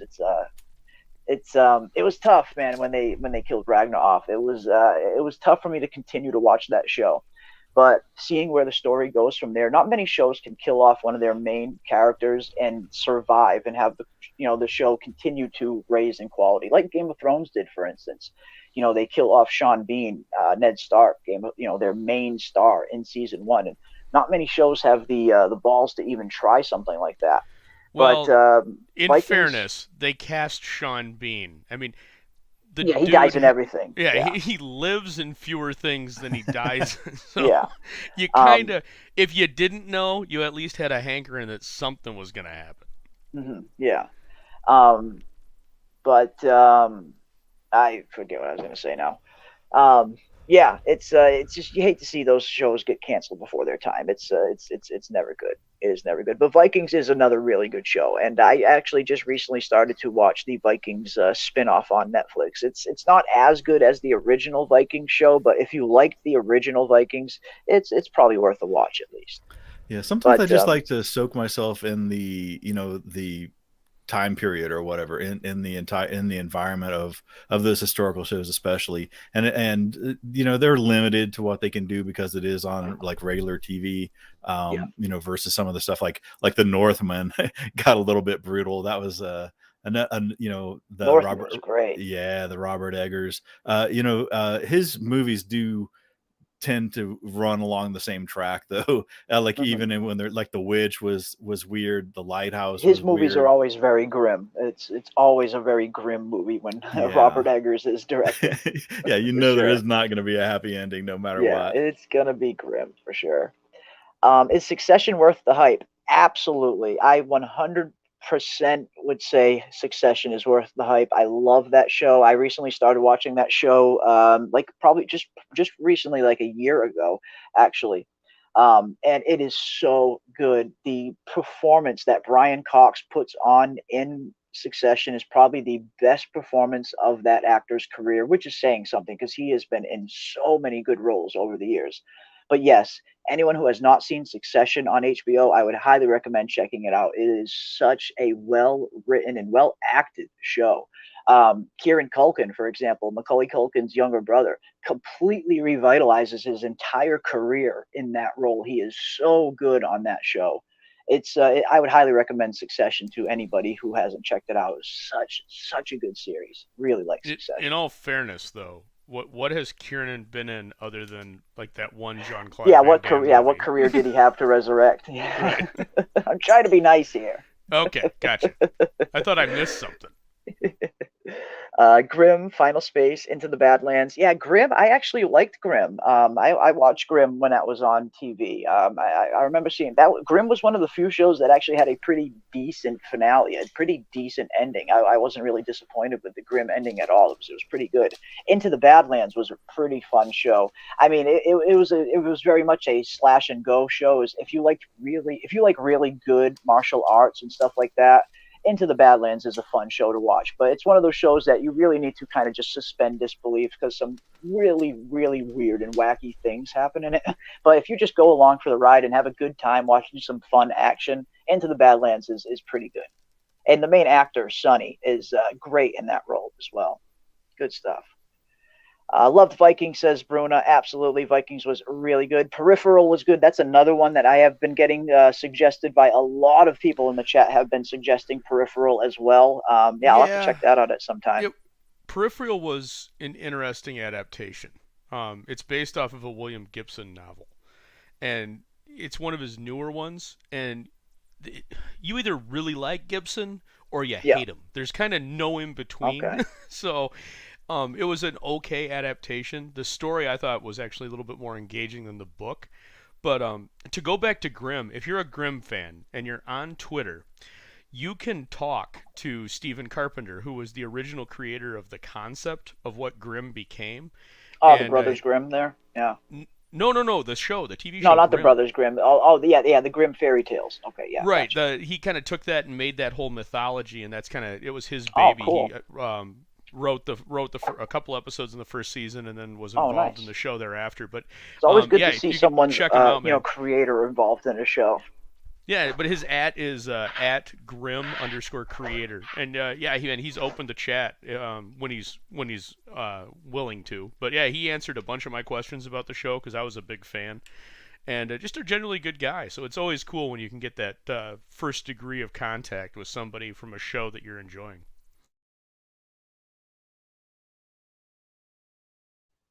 Whoops, didn't even say I was on mute. Yeah, no, that's always cool, especially when you see someone who is the creator of the original source material sign off on the TV adaptation. It just gives you that much more confidence that it's going to be a good adaptation. Any Grimm fans, definitely check that out at Grimm Creator. So on Twitter, nice. Do we talk during the watch party? If you guys want to, yes. Try to keep big spoilers to a minimum in the chat. But if you guys want to talk to each other while the watch party is going on in the chat, that is totally cool. Absolutely. Yeah, and I definitely a pro tip is put on closed captions because sometimes when something does happen, either Jeremy or me or somebody, like, holy shit, no, yeah. So it does sometimes drown out a little dialogue. So you'll want those subtitles up. Lauren Ambrose is in Yellowjackets. Yeah. I was really impressed with Yellowjackets. Season 1 was great. Season 2 was good as well. I'm looking forward to seeing where they go from season 3 and beyond. And I love the kind of mystical aspect to Yellowjackets, how it's left very, very ambiguous. This kind of mystical threat that they feel has followed them from the forest back to their real lives. The show leaves it very ambiguous to the point where you're left questioning, is there really something magical going on in this show, or is it all just in their heads? I love how the show plays with that kind of, they leave it very ambiguous, and I love that about Yellowjackets. Really good show. I would definitely suggest Yellowjackets. It's been good. It has been good. Let's see. Billions, I haven't seen myself, but I have heard some good things about Billions. And I'll probably check that one out at some point. I am a very big Damian Lewis fan. And speaking of anyone who is an MGM Plus member, Damian Lewis and Guy Pearce have a new show that is coming out pretty soon. A Spy Among Friends. It looks so good. Aldous, it's one you would probably love. I'll send you the trailer later. Yeah. It looks good. It looks really good. All right, chat. 7 minutes. 7 minutes. 7 minutes, everybody. Shit, we're getting put in the close. chat. Who dies? Name them. Yes, I want in to the see names. chat, sound off. Who do you think is not going to make it out of the season 2 finale? Let's get back into From Gear. But again, thank you for all the suggestions, everyone. I always take suggestions of new shows from everybody in the chat because I'm always looking for new shows to not only watch, but for new shows for us to talk about as well. So I have a big list here, and yeah, as soon as From season 2 is over, we will definitely be doing our season 1 rewatch party of From, but we will also be throwing some of these other shows in there in between as well. So definitely keep these suggestions coming, and we will definitely start to cover them. But yeah, From, here we are, everybody. We got about 7 minutes left. As Ravener said, who do you guys think is going to die in season 2? Who do you think will not make it out of the finale? Sarah's going to kill Kenny, says Cocaine Mitch. Looking bad for Randall. People are not optimistic. There's a lot of about Randalls there. chances. A lot of Randalls in chat. Yeah, we Johnny, got a Randall from Jeremy Burtz. Yeah. Awesome. Dale. We got a Randall from Johnny. What is Dale up, Johnny? Yeah. We got a Mari, a Randall, and assorted townsfolk from Miss McKay. I definitely think the assorted townsfolk are going to get killed as well. I wouldn't be too surprised if we start to see these nightmares, especially what happened to Paula in particular. I wouldn't be too surprised if we saw what happened to her spread to some of the other characters as well. Mari is going to die, says Bruna as well. What is up? We got a vote for Sarah as well. What is up, Sarah? Are you going to start making a Song of Ice and Fire theory breakdown videos after From? Oh, absolutely. That's what I started my channel on. If you look at the content on my channel, just about all of the content on my channel before I started covering From was all dedicated to a Song of Ice and Fire. House of the Dragon, the books. There's a ton of A Song of Ice and Fire content on my channel, and I will definitely continue to be covering that as well. I cannot wait for House of the Dragon Season 2 to come around because I will definitely be covering that extensively on the show. But yeah, there's tons of A Song of Ice and Fire content on the channel if you're into that for sure. Yeah, a lot of people are saying Sarah. A lot of people think that Sarah is going to really take that redemption arc, to its extreme. Yeah, and I could see it. I could definitely see it. Yeah. Sarah feels like she's got a lot to atone for. She feels like she doesn't belong in town. I mean, she wanted to go back into the woods last episode so she could try and, find some more answers. And because she just wanted to get away from everybody in the town because she felt like she didn't belong. So yeah, I could totally see Sarah kind of throwing herself in harm's way to save another character just so she could simply redeem herself. Yes, absolutely. We got a Dale vote. We got Miss T says Jim is going to die. Dune Part 2. Yes, we will definitely be doing Dune Part 2 when that airs on the show. I am a huge Dune fan, and just about everybody on the panel loves Dune as well. That's probably one of my favorite book series behind Song of Ice and Fire. I love Dune. We will definitely be covering Dune as well. Dale is dead. Dale is already dead. LOL, says Johnny. Tim R, the optimist. For once, everyone lives. Oh, hey, okay. That's optimistic. It's possible. It's definitely possible. I just feel like season 2 has been very light on the character deaths. We've only seen really the bartender Tom get it and Smiley get it. And I know we saw Paula die in episode 8, in episode 9, but she was far from a main character, and she was far from even a supporting character. As far as real, actual main characters on the show, we haven't seen anybody really die in season 2. Like I said, we saw Tom go, we saw Smiley the monster die, but other than those 2 deaths, we haven't had any major deaths in season 2. So I have to imagine we'll at least get one in the finale. There's no way everybody can make it out. There's got to be at least one death, I'm thinking. Yeah, because Kenny's dead. Okay, yeah, a couple Robert of bus Saunders with a spicy prediction. Oh, Ravener's the mole, and he dies. Oof, damn. I can neither confirm nor deny.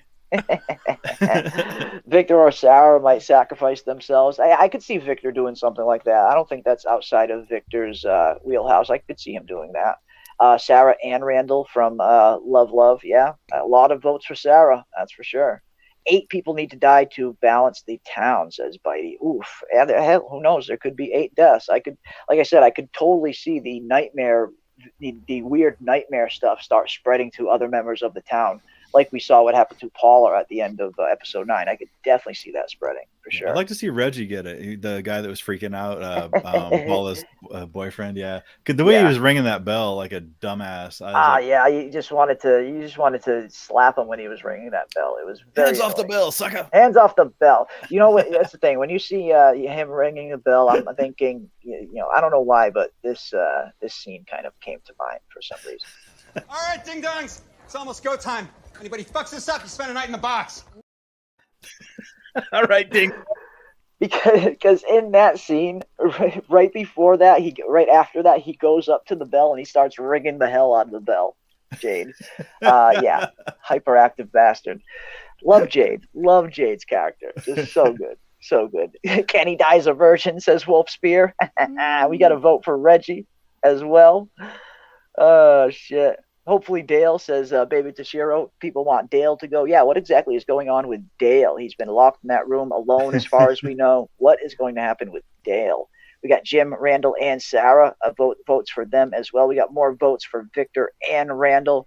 I hope Christie's girlfriend doesn't make it, and I would smile if Jim at least lost the ability to speak. Oh, shit. There's been a lot of people that from Ethan to Jim. Jeez. The hate, it really has. We saw the hate that Ethan was getting a little bit in season 1. In season 2, people are just not liking Jim for some reason. People are fed up with Jim's shit. Oh man, it's been pretty funny. It has been pretty funny. People are not liking Jim. If Julie doesn't die, she is sus. Yeah, Julie is one of the ones that is certainly in peril. We got another vote for Jim from Kelly as well. They come for 3, so these cicada people, unless they stop the melody in time to save some of the 3. That could be the case. Unless they actually stop the melody, maybe these 3 will succumb to whatever these cicadas are doing to them. Maybe they need to find and destroy that real music box to save them, or whatever stop the melody is referring to. Who knows? Ooh, and I am in. We are reaching 12 o'clock, everybody, ladies and gentlemen. That means the episode should be getting ready to load on our respective apps. So everyone, get out those apps, get out that episode, and get it loaded up and hit play. Make sure you get to that 000 counter. Hit pause. We will all hit play at the same time, right at around 12:15, and we will watch this sucker together. And like I said earlier, I am going to try to watch with everybody else. I've had some really, really bad internet here where I'm at. Today we've got some really bad wind and rain. I've been looking at my MGM Plus app on my device, and it has been just buffering every time I go to watch something. So I am going to try to watch along with everybody else, but if something happens and it buffers too much, I'll bow out, but we will keep the watch party going nonetheless. That much I promise. Yeah, man. I'm already in. There'll be the 30-second commercial for the Dungeons and Dragons movie, then the 6-second splash screen for MGM, and the 000 screen where you want to put pause is actually the same as last episode. Yeah, the ballerina. The ballerina, yeah. And I love what I'm seeing for the episode. On Amazon, so. Oh, all right. Yes, that was one of our questions that we were worried about these other weeks, if Amazon is going to get it a little bit later. But Amazon has been on the money these last 2 weeks. That's been great. And I love seeing the episode the episode counter time. Looks like this episode is going to be 59 minutes long, so much longer than some of their other episodes. Usually the episodes are around 43 to 47 minutes long. So it's nice to get at least a full hour for the finale. I really hope in season 3 we get some more episodes that are the full hour length or even a little bit longer.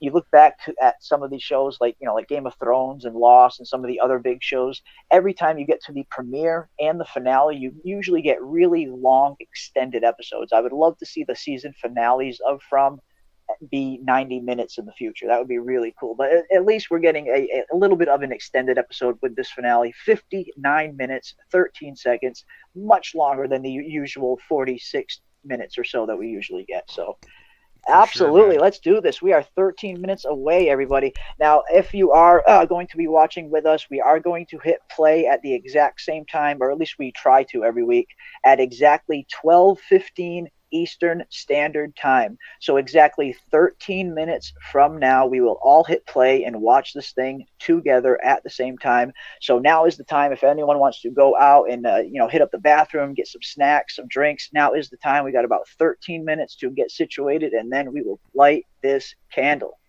Man, it's gonna be all right. And yeah, a lot of people, this will be the first time with us doing this.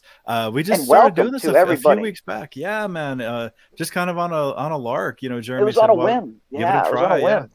We And usually do a pre-show on Saturday where we just kind of talk about the episode leading up to it dropping on the app, because we usually go live every Saturday anyway.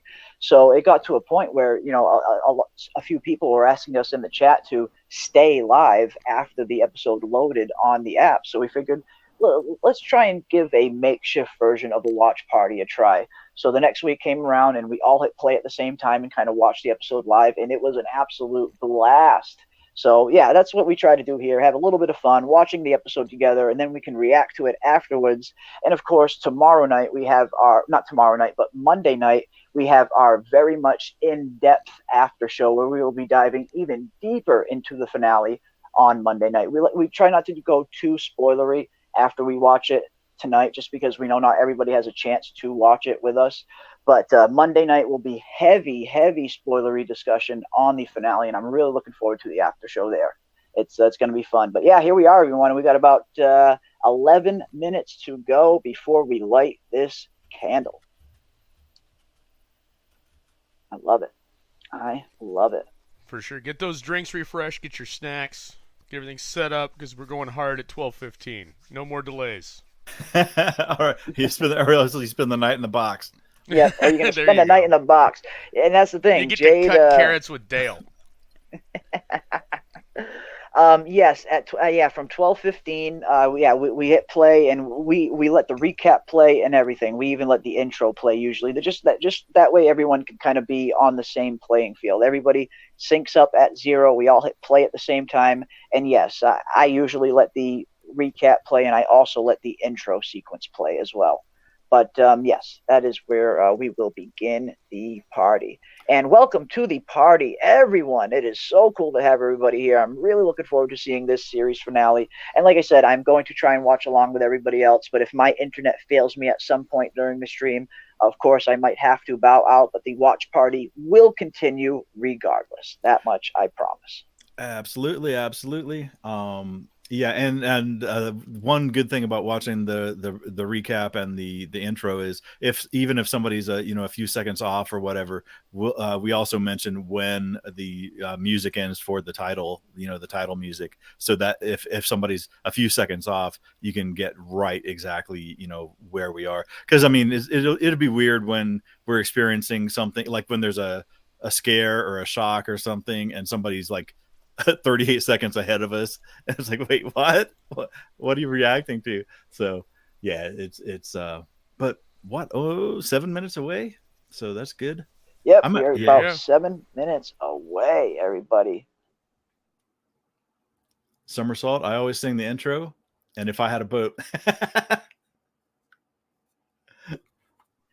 Yeah, I love the From intro. It's an intro that I don't ever skip the From intro, even when I'm just watching the episode, alone by myself. I love that intro of that. I love the cover of that song, and it's always fun to watch the intro sequence to see all the drawings. There's a ton of hidden Easter eggs and hidden clues in the intro sequence when you see all of Victor's drawings. There's so many clues there to be had.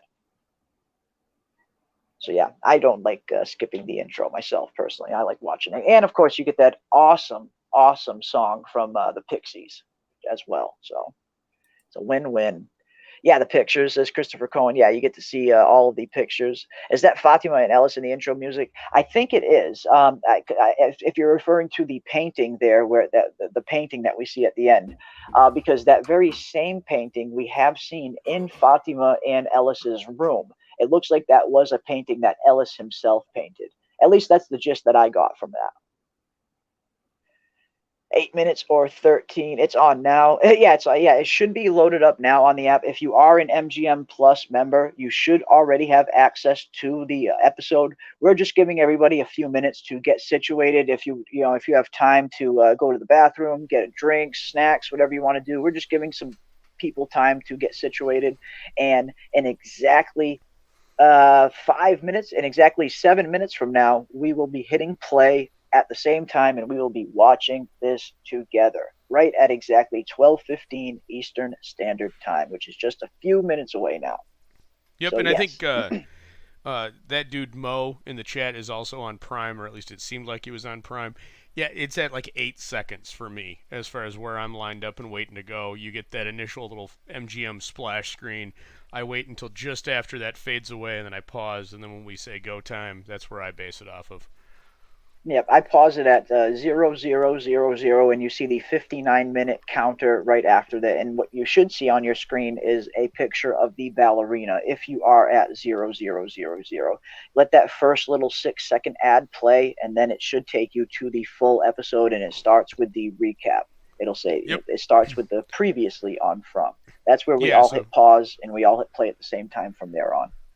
Yep, and that's for Amazon Prime. That's at 8 seconds. Awesome stuff. Where's the whiskey? Fuck, says Michael DJ. Yeah, Michael, find that whiskey, good sir. I know one thing. I got my cannabis loaded up right next to me. I am not a big alcohol drinker myself, but I do love the cannabis, and I have it. It is present and accounted for. Indeed. I love it. Ding dong, the witch is dead. Absolutely. I add my own words if I want to add a little drama to it. Hey, there you go. There's nothing wrong with that. There is nothing wrong with that at all. Great song and great drawings. It is. Yeah, I really like the intro sequence. I don't like skipping it personally. There's some really cool stuff there. Can't wait to see the Ankui kids. Yeah, what is going on with the children in the tower? Or were they even in the tower? Like we see from some of these stills, it almost looks like the children were potentially in the caves as well. So what exactly is going on there? I guess we're going to find out. Has the intro changed at all from season 1? Not that I have seen. The intro sequence in season 1, it's pretty much the same drawings that we're seeing in the season 2 intro sequence. I believe I even have them loaded up. Yeah, Glue Gun's about to sign up for a free trial to watch the show. Good, man. That's nice. Awesome. That's the way. You know what? I did the same thing, honestly. Yeah, that's Not the thing. For this one, If you don't want to become a full subscriber to the MGM Plus streaming service, you can get a month free and then just cancel your activation after that, so your card doesn't get charged after that first month. So if you do want to watch it just to catch up and binge from, you can technically do that, get that first free month, and then you just cancel it at the end.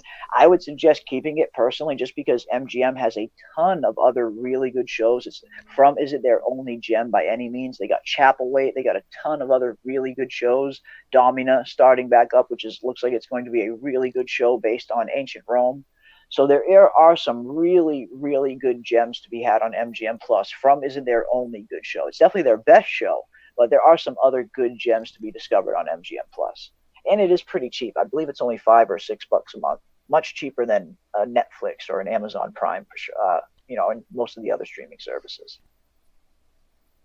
But yeah, we are getting closer and closer, everybody. Just 4 minutes away. 4 minutes away from hitting play, and we will light this candle. What exactly will happen in tonight's episode? Who will live? Who will die? What questions will be answered? What mysteries will be set up for season 3 and beyond? I cannot wait to see how everything shakes out. It is going to be good. It is going to be good. And what exactly is up with the 47 that we are seeing everywhere? We're seeing 4s and 7s out the wazoo. They are everywhere. What is going on with this 47, and how is it going to relate to the story?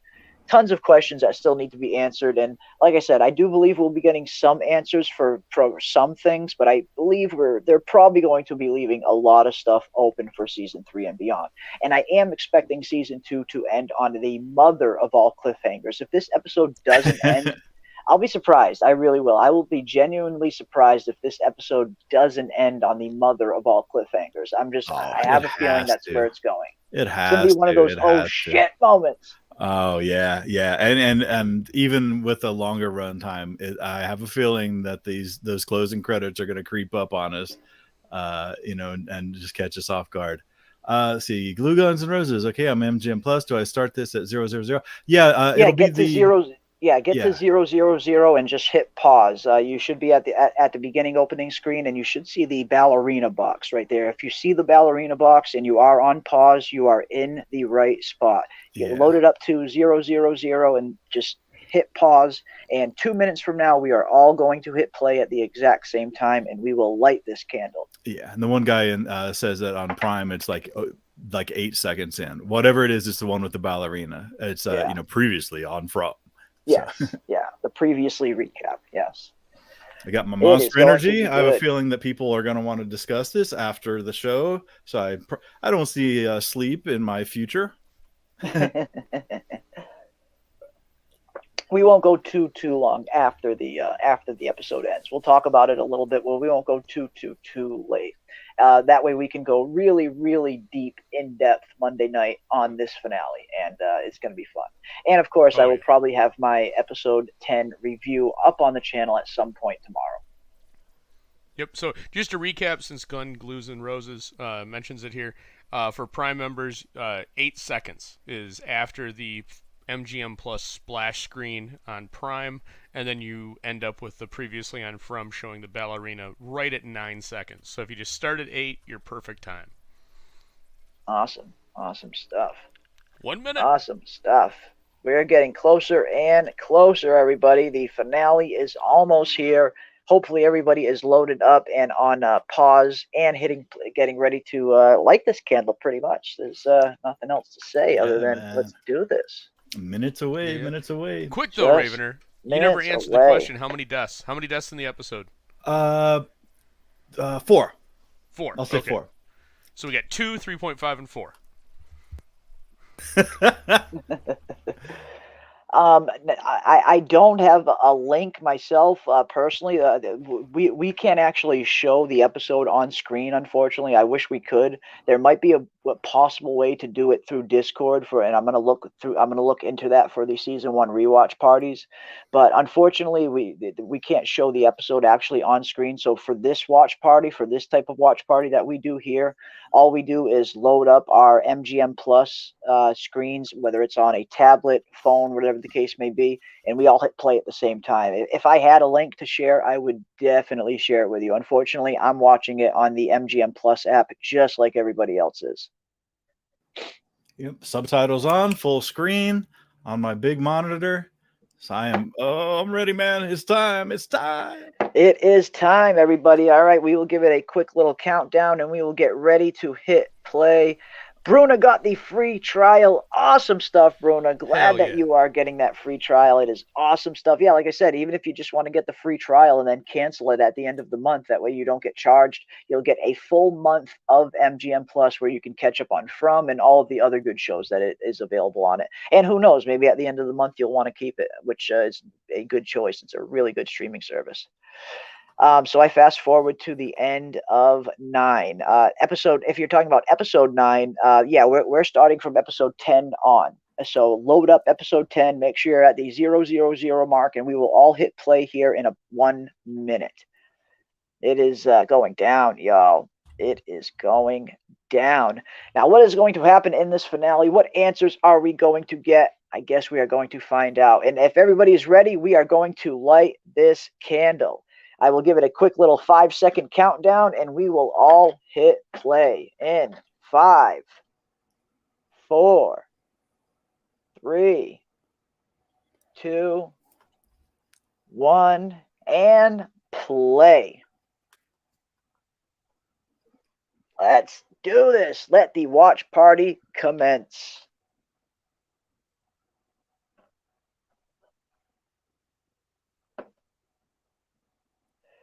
Oh.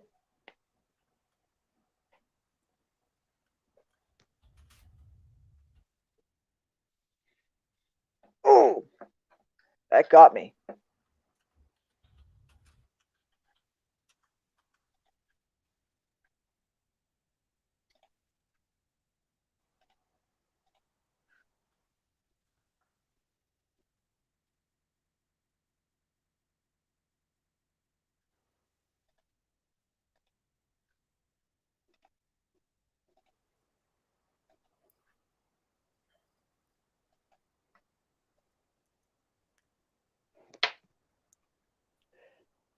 I know, right? I got the goosebumps.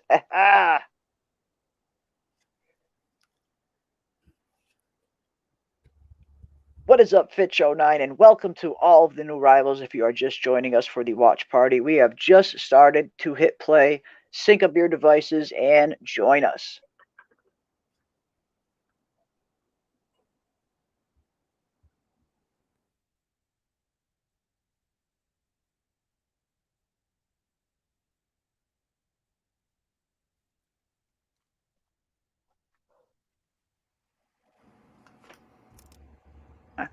What is going on?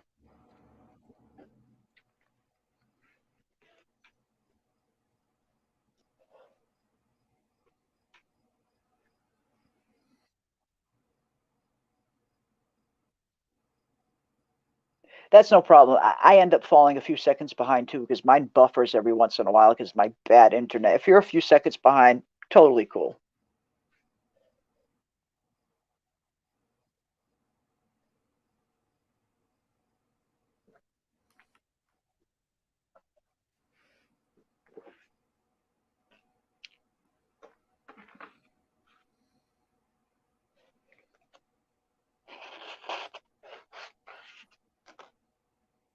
Oh.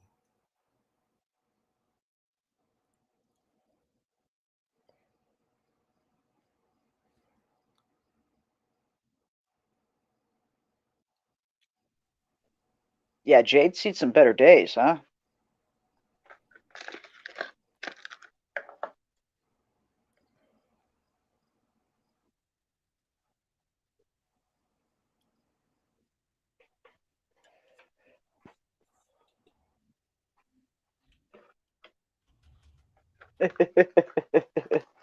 I love Jade.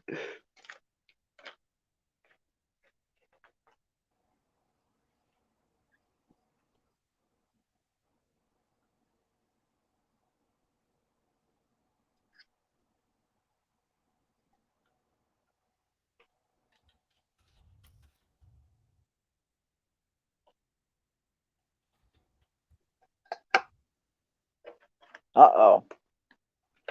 A place to start. Now that got Boyd's wheels turning.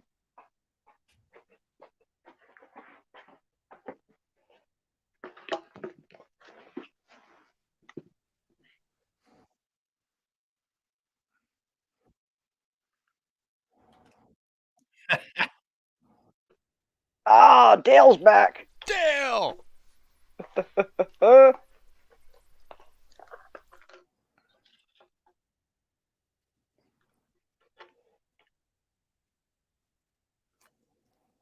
Oh, they're looking for Randall.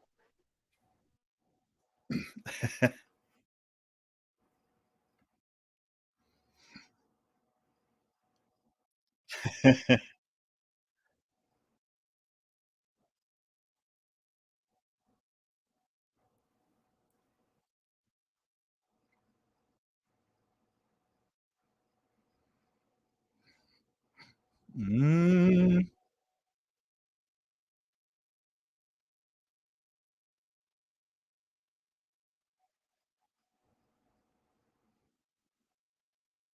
Ah!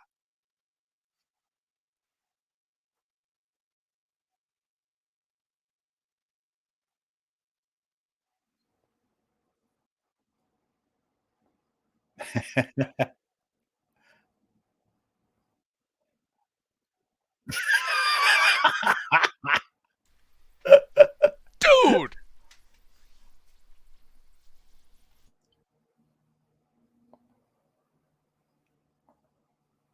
Oh. That one got me, I'm not gonna lie. Holy shit. What is going on?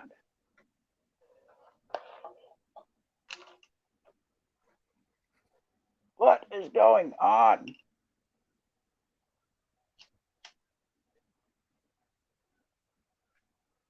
All at the same time, too.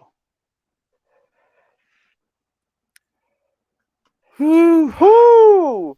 Now the intro Oh sequence boy. has just started for me. I'm sure you guys are probably right around the same area. Yep. Yep. Yep. If Yep. anyone if anyone is, a minute or two behind, when you get to the intro sequence, you can just fast forward that a little bit, and you'll be closer to caught up to where we are. But yeah, intro sequence just started for me. Yeah. Holy cow! I know, right? Scarlet Fever. Wow, just holy cow, man! Absolutely intense, Doc Hayes. Pitch And this is just the 09. first 2 minutes. Yeah. Okay, so My neighbors are going to be pissed by all this screaming. Oh shit! I was. Somersault wants us to sing. I am no singer, unfortunately. I do not have that skill. I No. literally was holding my breath, says Dana Marie. Yeah, right.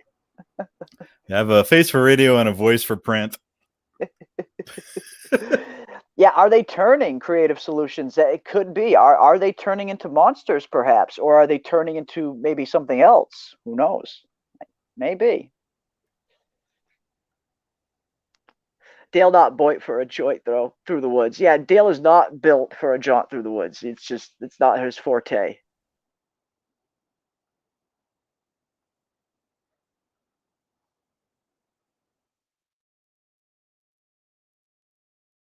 Yeah, Dr. Deb, if you are starting just right now, I mean, another way that you can catch up a little closer to us later, when you get to the intro sequence, just skip it. That'll get you closer to where we are at.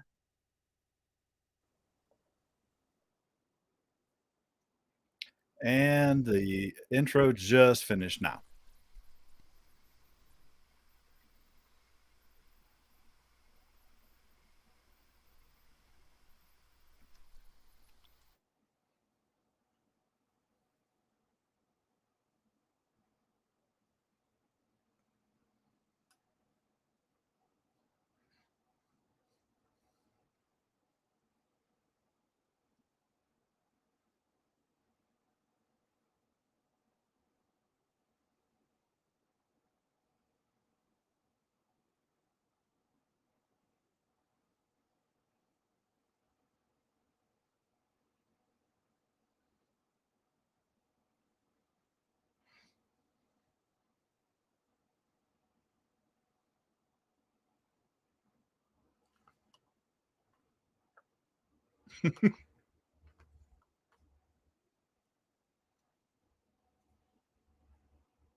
Jonah Collins, channel member, thank you for joining.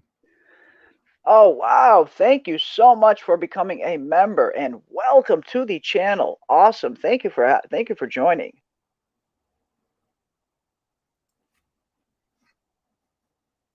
Oh, so they are at Martin's old place.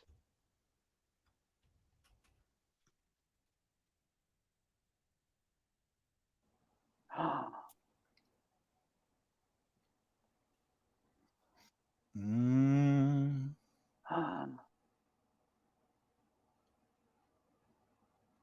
Oh shit.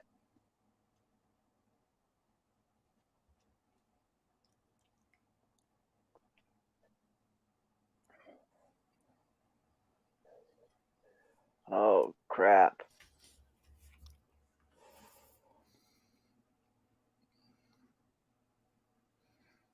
Mm. Uh, the children?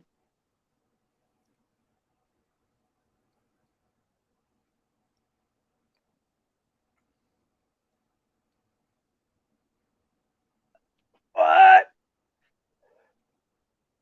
What is going on?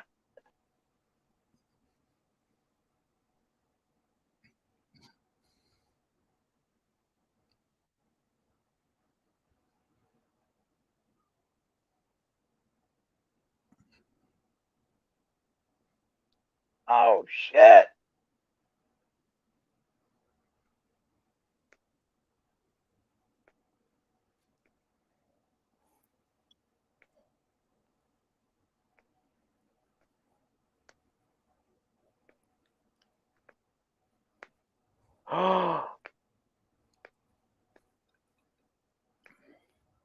The worms.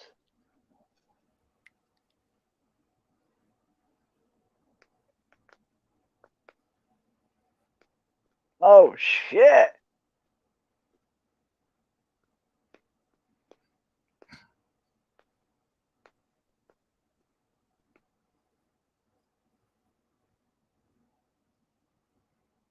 Holy shit.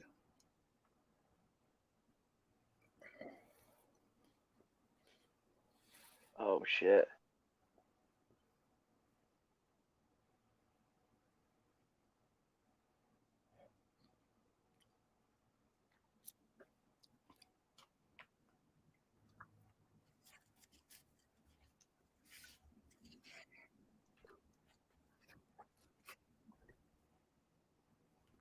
Oh shit.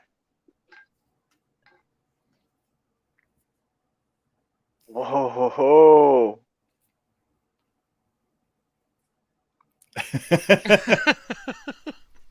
Man.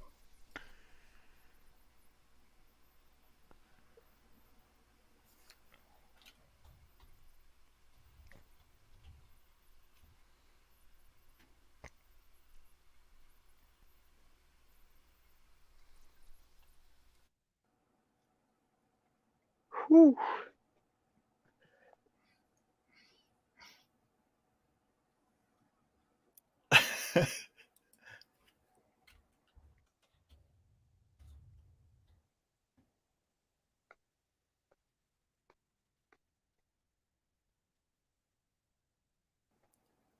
Yeah, Donna sees the potential of them going Jonestown in the future. She doesn't want that to happen.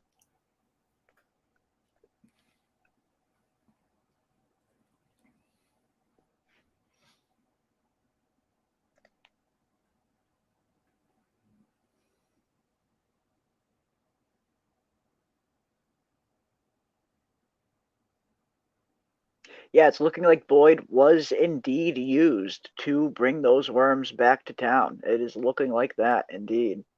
Indeed.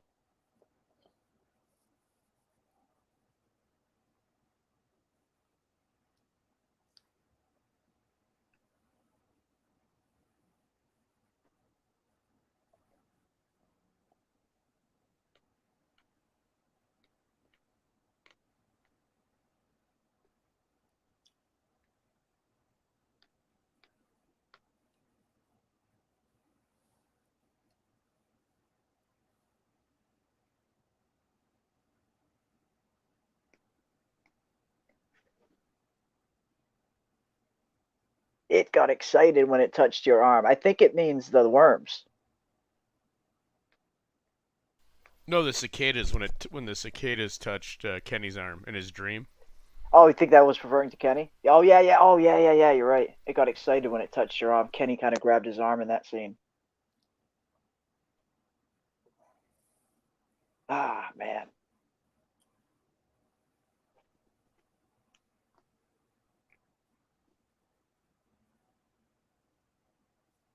Crazy.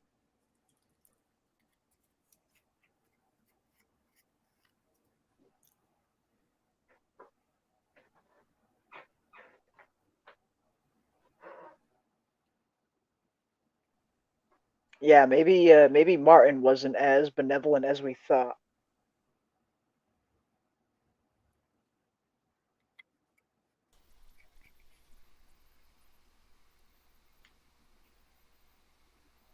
Well, it might not have been Martin. It might have been whatever Martin was being controlled by. True. Yeah, like you said, it did seem like it kind of he kind of became two people there at the end. Two very different mannerisms that Martin was having. Yeah.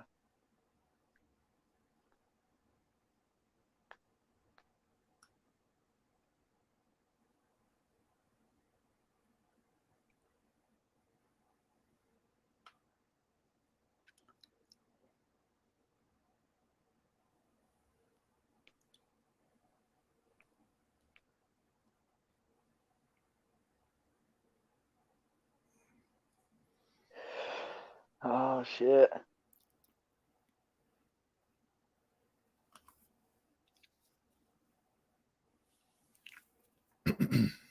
Oh shit!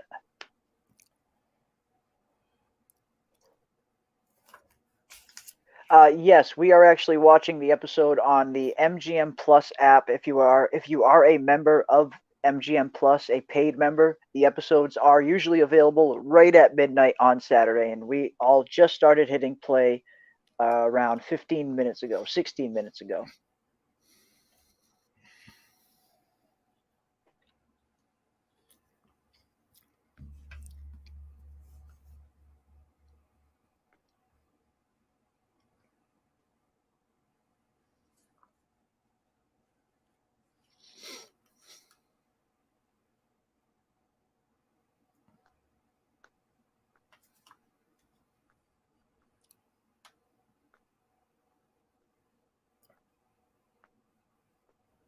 Still hearing cicadas, man. Is Jim going to let her go alone? Is the question. Probably. He's probably going to want to stay with Julie and Ethan. Ah, tough decision there, man. Letting your wife go off alone.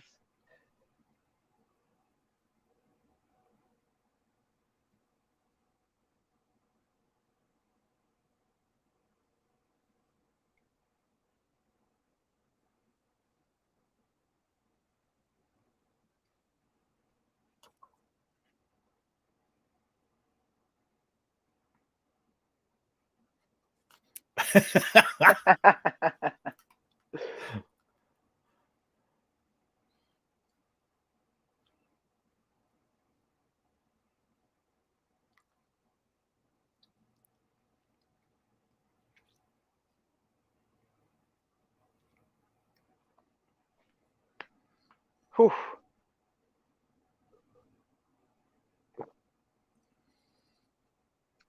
Yeah, the cicadas are laughing at him.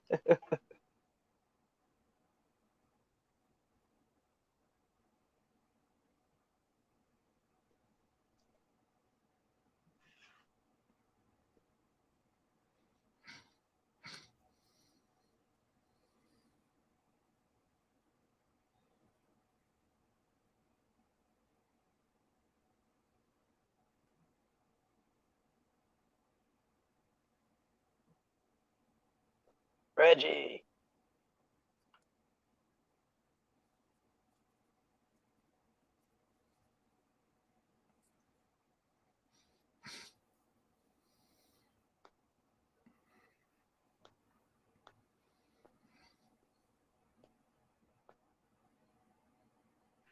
You think?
You might be right, Tim. You might be right.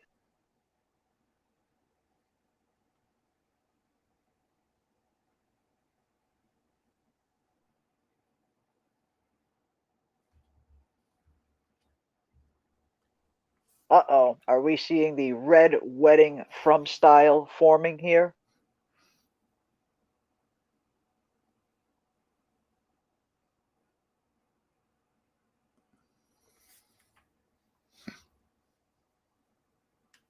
Awesome. Awesome. Glad you are watching. Nice.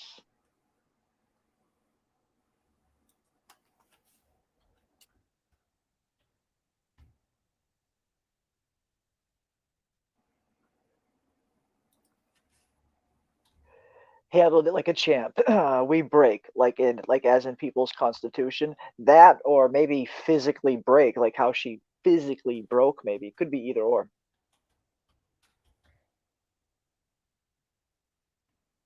Very weird vibe from Reggie. Ooh, what is Jade up to?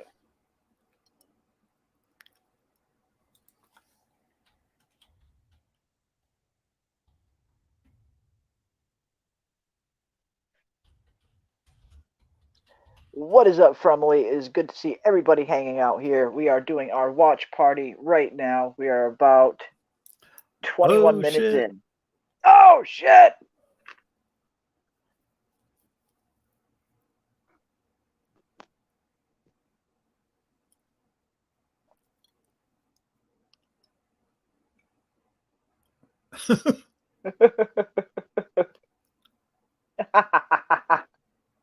Jade. Not even phased, man. Not even phased. Everything that he's seen? Oh, hey, what's up? Yeah.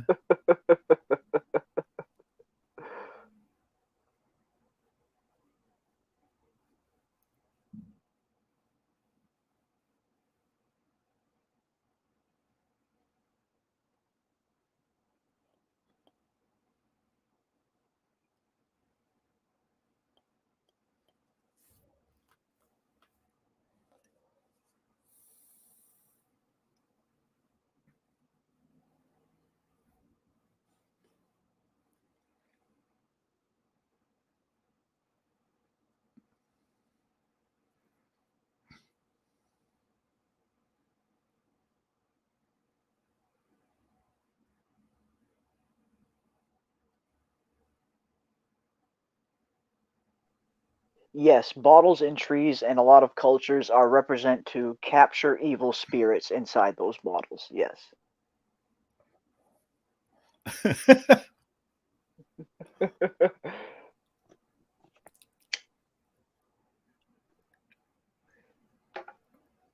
You got to go down there.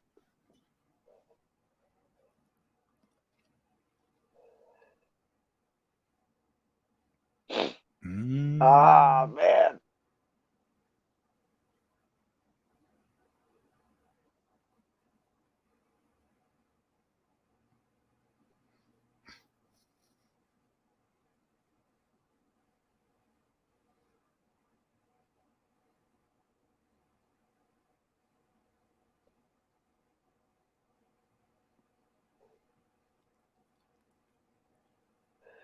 He's got a point. I miss Tom.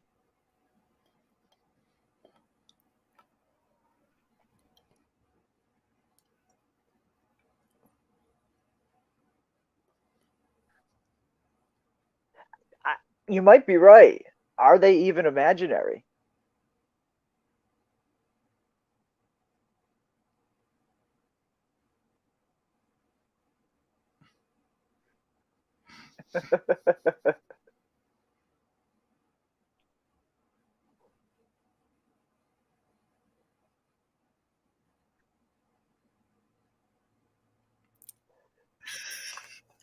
Tom the philosopher.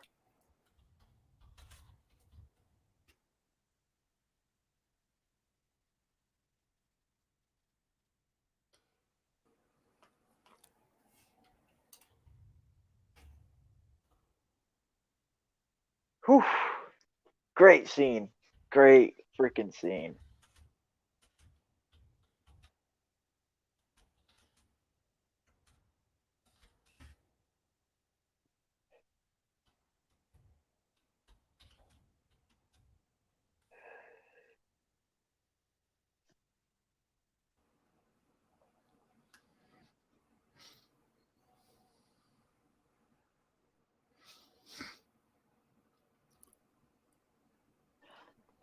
That has been our theory as well. It seems like at least certain people, when they die here in town, maybe there's a part of them that lingers on. It seems that way with Abby as well, Boyd's wife, and maybe Father Cautry and Tom that we're seeing. Maybe there's a part of them that lingers after death.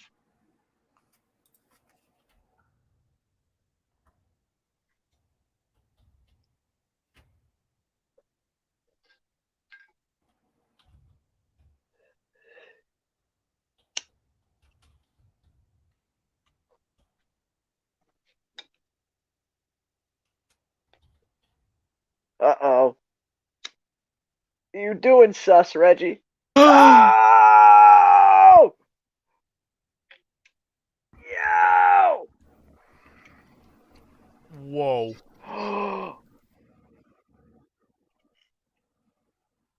What? We had a feeling Reggie was sus, and we were right. You guys in the chat were right. Holy shit. Sus.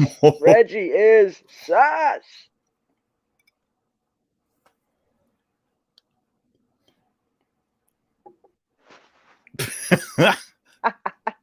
Jade. Big ass Fuck my life. Antoine. Oh!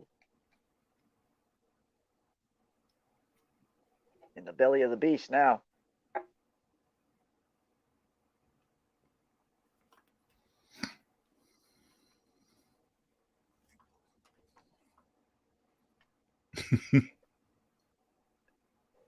Yep, absolutely, Anna. We called it. A lot of you guys called it in the chat. We had a feeling something was up with Reggie, and sure as shit.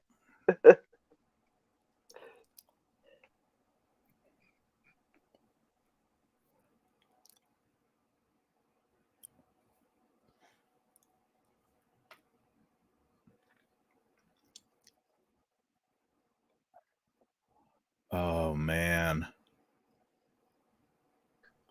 Of course, the flashlight goes out. Oh! There's the doll. God, they got me. Yep, that got me. That definitely got me a bit.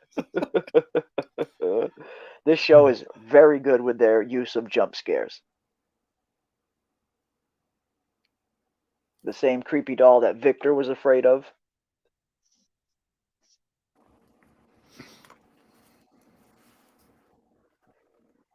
Might start to buffer.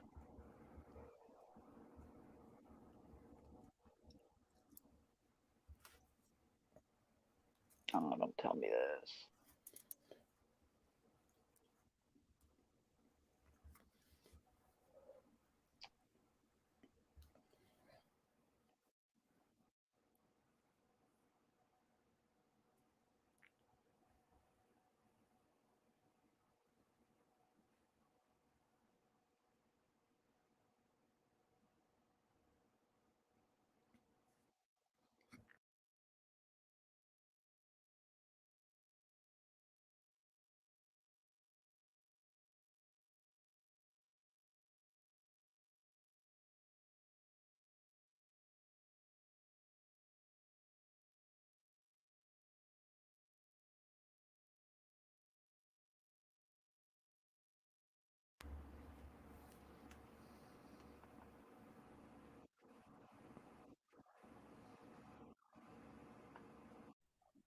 Dang it. I might be out of the race.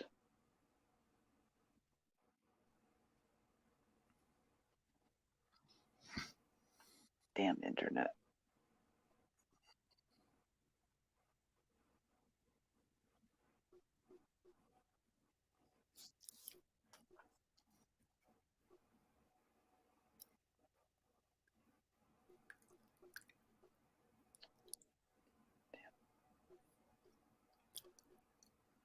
Nabin Warwick, he's alive.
Yeah, Coco, that one wasn't the best.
Oh,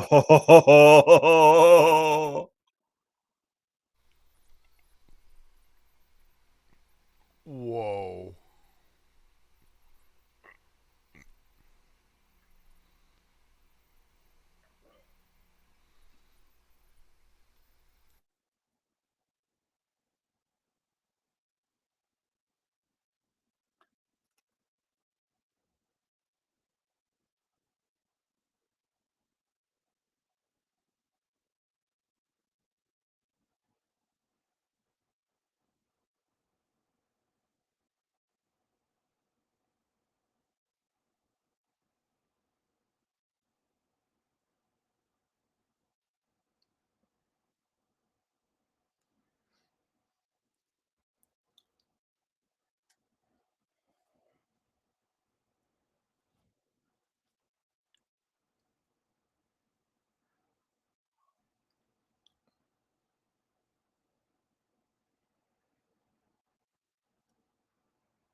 aw.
Oh shit.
Hmm.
Oh.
Oh,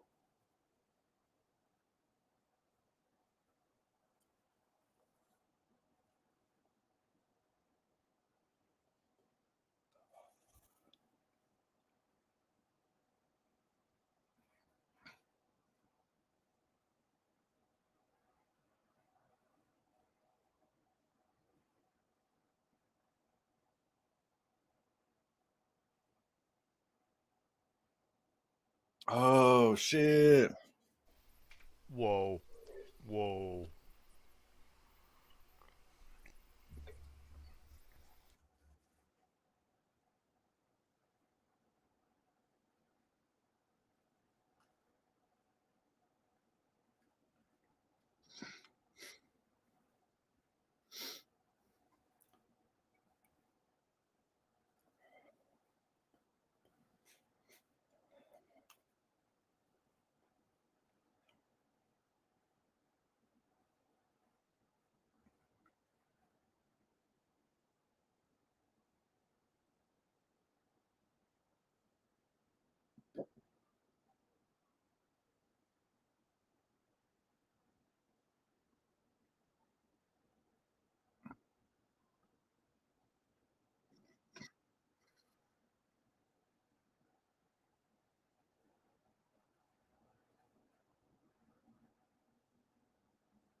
Ooh.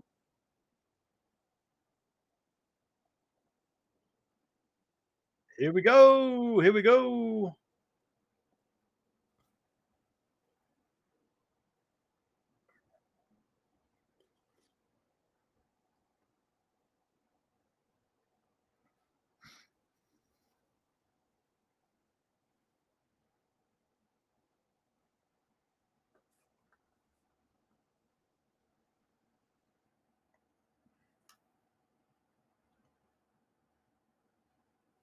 Mm.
What the?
Mm.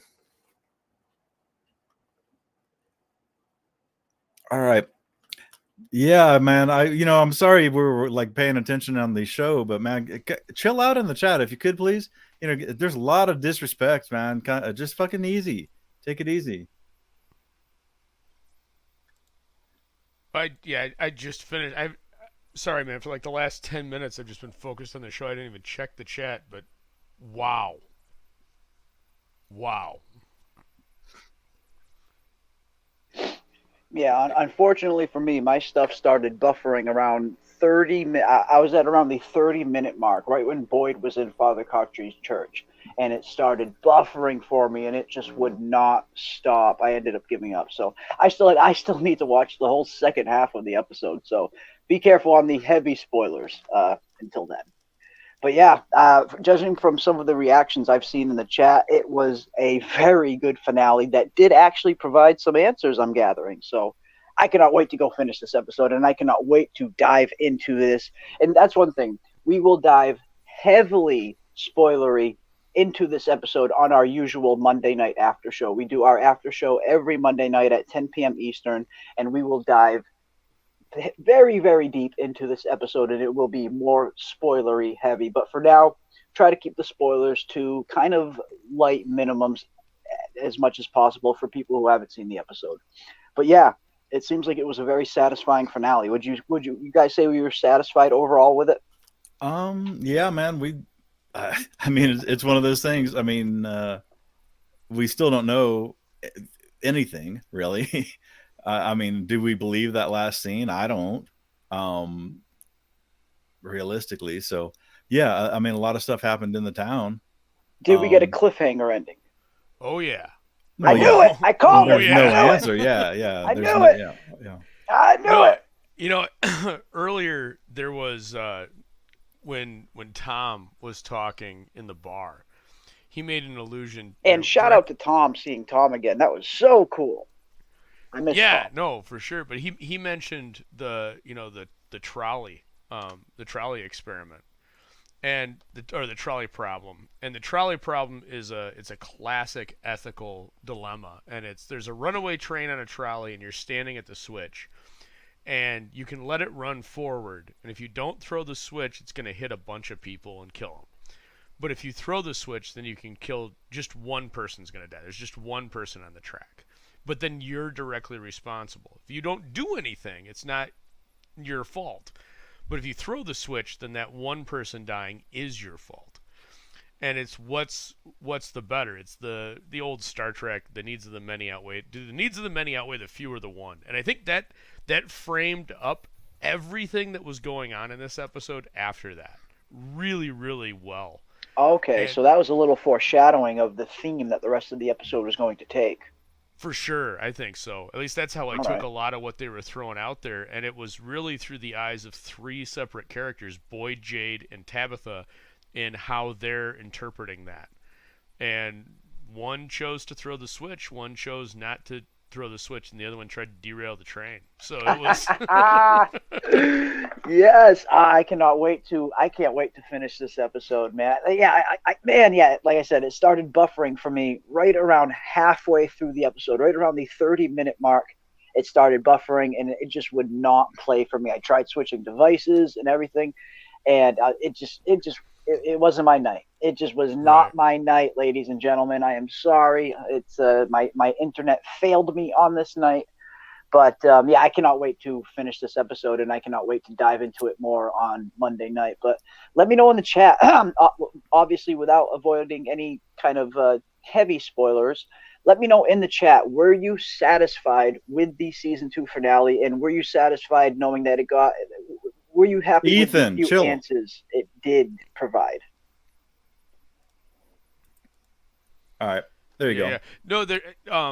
Man, in the chat, gun glue or glue guns and roses, had a comment. I'm trying to go back and find it now. But dude, there was man, where was that? She had a good. She asked, "How do we?" Season 3 is being filmed now. How do we know? There's a release based off of Halifax, where the show is filmed, that permits have been pulled for filming, and there's stuff going on in like with the union for the people that are actually involved in getting the groundwork done. There So was it a story that sounds recently like it's dropped as greenlit? well. Yeah, Screen Rant also just recently dropped something talking about the potential for a season 3 of From. Let me actually pull this up real quick. Yeah, Take a but I would quick say look. they are absolutely not filming because No, they the haven't writers started are on. filming yet. Yeah, if the writers are on strike, then they can't do rewrites, and the No, I actors, guess it all. the SAG ain't going to go with that. The Screen Actors Guild ain't going to go along with it if there's no writers. No, So I yeah, guess I it all mean, depends on which stage in the writing they were in. The only possible way they could be filming right now is if they already had the entirety of season 3 already done and written, which I don't think that's. I doubt that. That's just very unlikely. So yeah, most likely they're probably going to have to wait for the writer's strike and finish some rewrites and then get started on the filming of season 3. I'm assuming, but yeah, this recently dropped From season 3, cast, story details, and everything we know. The MGM Plus original horror series From has delivered the scares for its first 2 seasons, and there is exciting news regarding a possible season 3.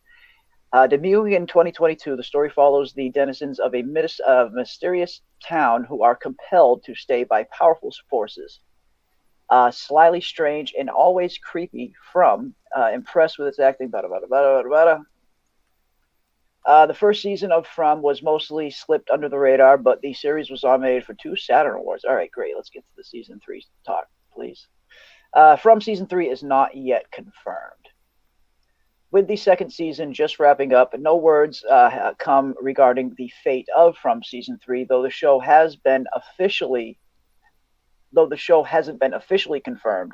It has also hasn't been canceled, and I don't think it's going to be canceled. Like I said, I'm almost positive we are going to get a season 3 of From. The show has only grown in popularity from between seasons, and I imagine it's going to continue to grow in between seasons. Even after season 2 is over, I imagine a ton of people are still going to find From on the off season, just like they did between seasons 1 and 2. This show is definitely going to continue to grow.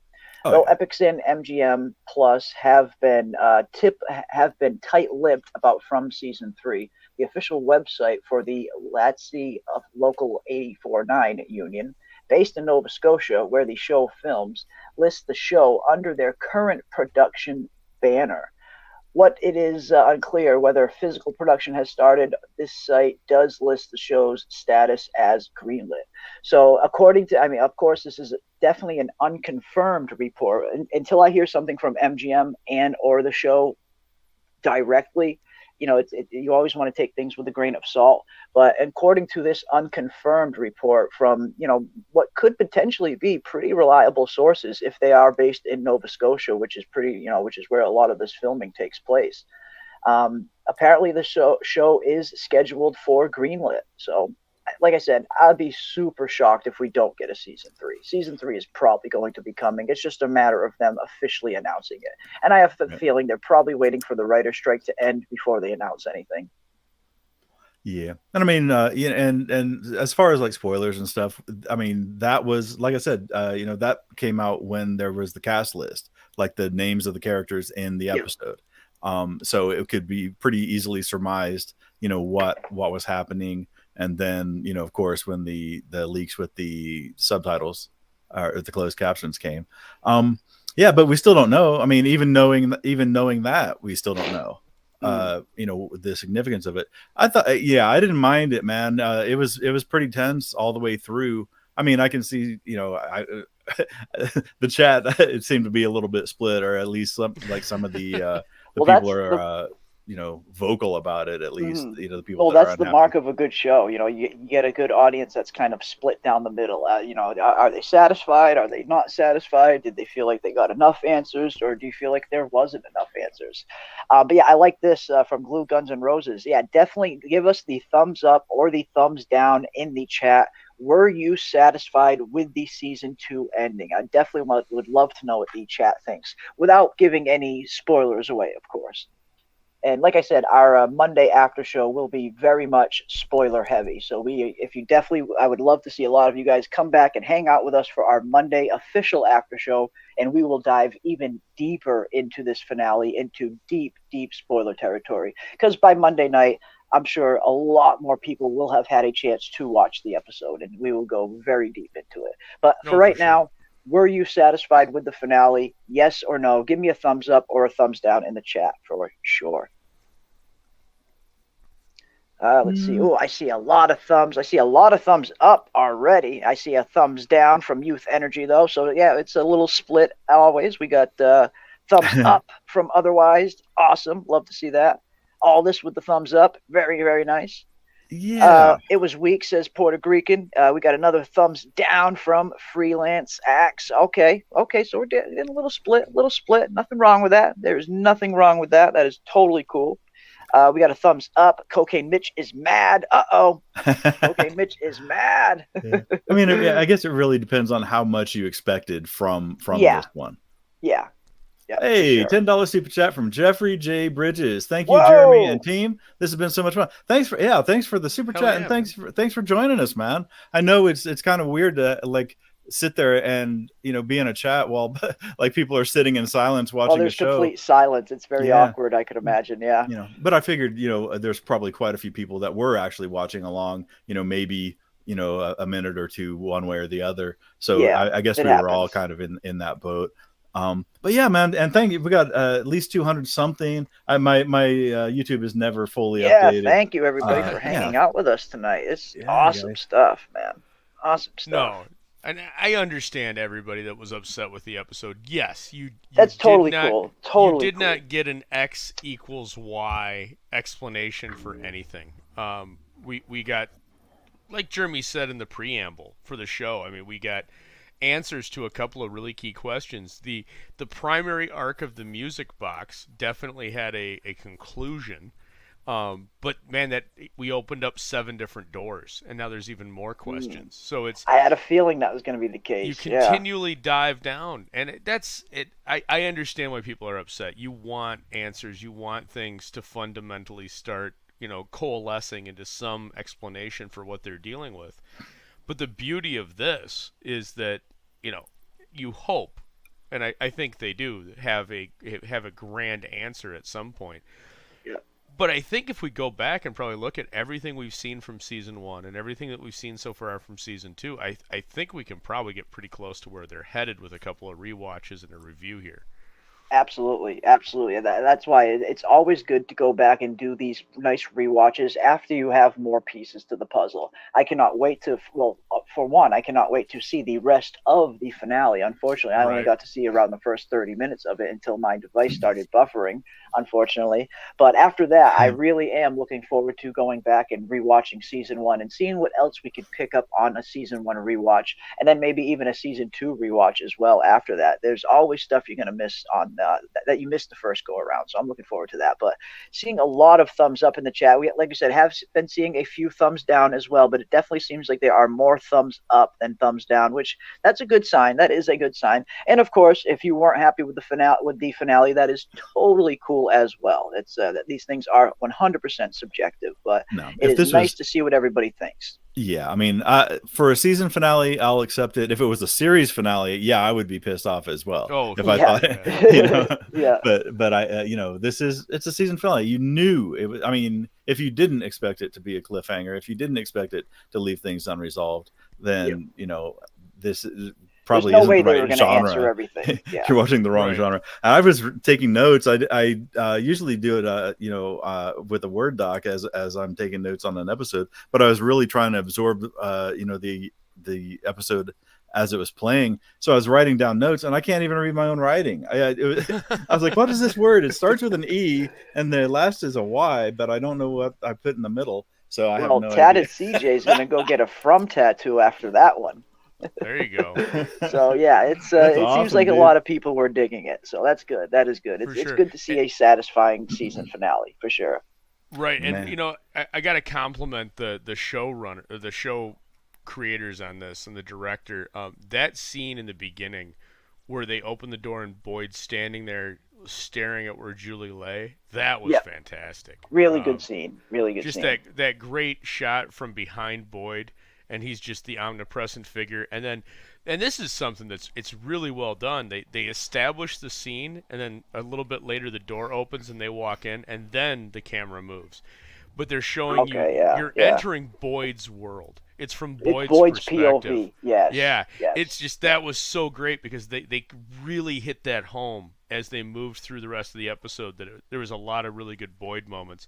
The Boyd moment in the makeshift church was excellent, and Donna came across super sus in that entire exchange. That's one thing I saw in the chat. People were saying, "Oh, Donna's even more sus now. Donna sus. Donna sus." I saw a bunch of that in the chat. Well, I'm thinking, you know, "Oh, what's going on there?" Yeah, they give her Can't some wait to killer see lines. this. Yeah, like every episode she gets like a killer, like a one-liner or whatever. Yeah, and she's this got one great kind of fell dialogue. flat. Yeah. But this one was like, Oh, yeah. okay, whatever. Yeah, she usually has really good dialogue. Donna's character. I Yeah. tell you though, man. Now Harold Perrineau, the actor playing Boyd, is up for an Emmy this year. If he and doesn't get up for man, an MA, that's just ridiculous. I know This he's dude- up for consideration. Everyone is really highlighting his performance on this, and rightfully so. Even his season one performance was Emmy worthy. Ooh, and So- our main man, CeeLo, the muscles from Brussels, Whoa! gifted one membership, and Thickly was the beneficiary of that. Thickly, welcome our newest member of the channel. It is so good to have you. And speaking of new members, yes, Coco has a request for a new emoji, a lighthouse emoji. I will definitely get working on that. I will have a lighthouse emoji up and ready to go for But the wait. Monday after show. That I promise. But wait, there's more. He actually gifted another one. And our newest channel member, Keenan Lampert.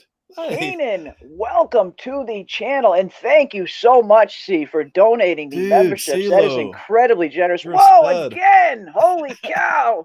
Sin JL is now a member. Welcome to all the new members. We are so happy to have you, and that is so incredibly generous of you. Wow, man! Yeah, I that's just awesome. I can't thank you enough. Holy Yeah, cow! man. CeeLo's been with us for quite a while, you know, Yeah. quite a number of episodes, man. It's always great to see him. And man, just, you know, the generosity, man.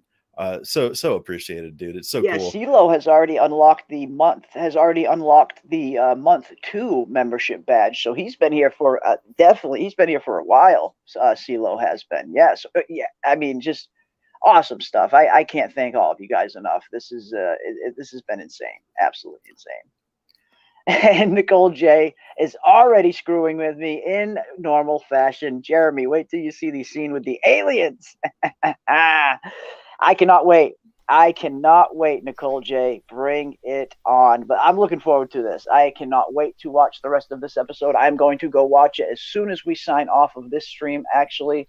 And then, yes, Monday night, we are going to dive deep into the finale, and we will talk all things From and really get into the nitty-gritty of what this finale brings and what it means for the future of From. And, of course, I will have my episode 10 review up probably Monday morning, probably the same time I normally premiere my videos. Monday morning, 10 p.m. Eastern, around there. Be on the lookout for my episode 10 review and breakdown.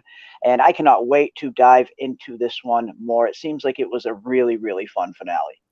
Yeah, the boy in white is actually helping. Yes, yeah. Boy in white. I was so worried we weren't going to get any boy in white. And then when Elgin was revealing that he was in his dream, I'm like, okay, at least the boy in white is still somewhere. So, yeah, shout out to the boy in white. Yeah, Jaco Wukerfenig, is season 2 From already out? This was episode 10. This was the finale of season 2. Yes. Unless you meant season 3, which it hasn't, not yet. But yeah, no. We just finished season 2 tonight, man. Yeah, season 2. This was the finale to season 2, and it seems like it was a really, really fun finale indeed. But no, we are still waiting on official confirmation for season 3 to be greenlit. We're seeing a lot of rumors, and some of these rumors are even from what looks to be some pretty credible sources. We are seeing some rumors that season 3 is going to be underway soon, but we don't have any official confirmation from MGM or from. But like I said, I imagine we're probably going to get that official confirmation sooner rather than later. This show has only grown in popularity. It has gotten so big between season 1 and season 2. It's actually a global show now. And that is a testament to what we saw in our chat last night, actually. We were asking everybody where you were tuning in from. Where are you watching from, essentially? And we saw people tuning in from all over the states and all over the globe. This show is definitely spreading. It is definitely getting bigger. And I will be super surprised if we don't get a season 3 at this rate. Yeah, because it was really up in the air. I mean, even through the mid part of this season, I always preach it though, man. If you like the show, like share it with a friend. This is really a pretty safe recommendation. You can share it with your coworkers. You can. We've seen people like share it with their parents, and their parents get into it, and their parents might be 80 years old. There's something in the show for everybody. Yeah, it really does. It really does deliver, and the acting is pretty solid. Like almost every character is really, Boyd anchors it, but everybody really does tend to pull their weight, for the most part. So I've seen, different threads, where one person or the other is criticized. And I tell you what, man, I was one of the first ones. I was very critical of Ethan in the first season, because he seemed like a child actor. He just seemed like he was like reading the lines like from memory, but almost like a product of going from being 7 years old to 8 years old or whatever. He's the kid is getting a whole lot better for being a little kid actor. The whole cast is just phenomenal from top to bottom.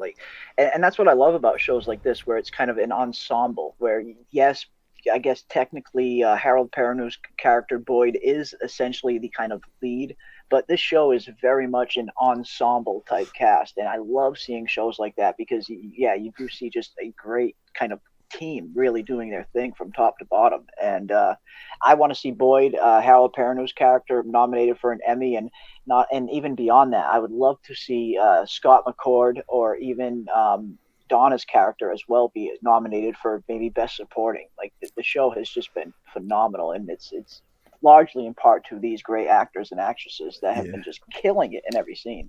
Yeah, and sure.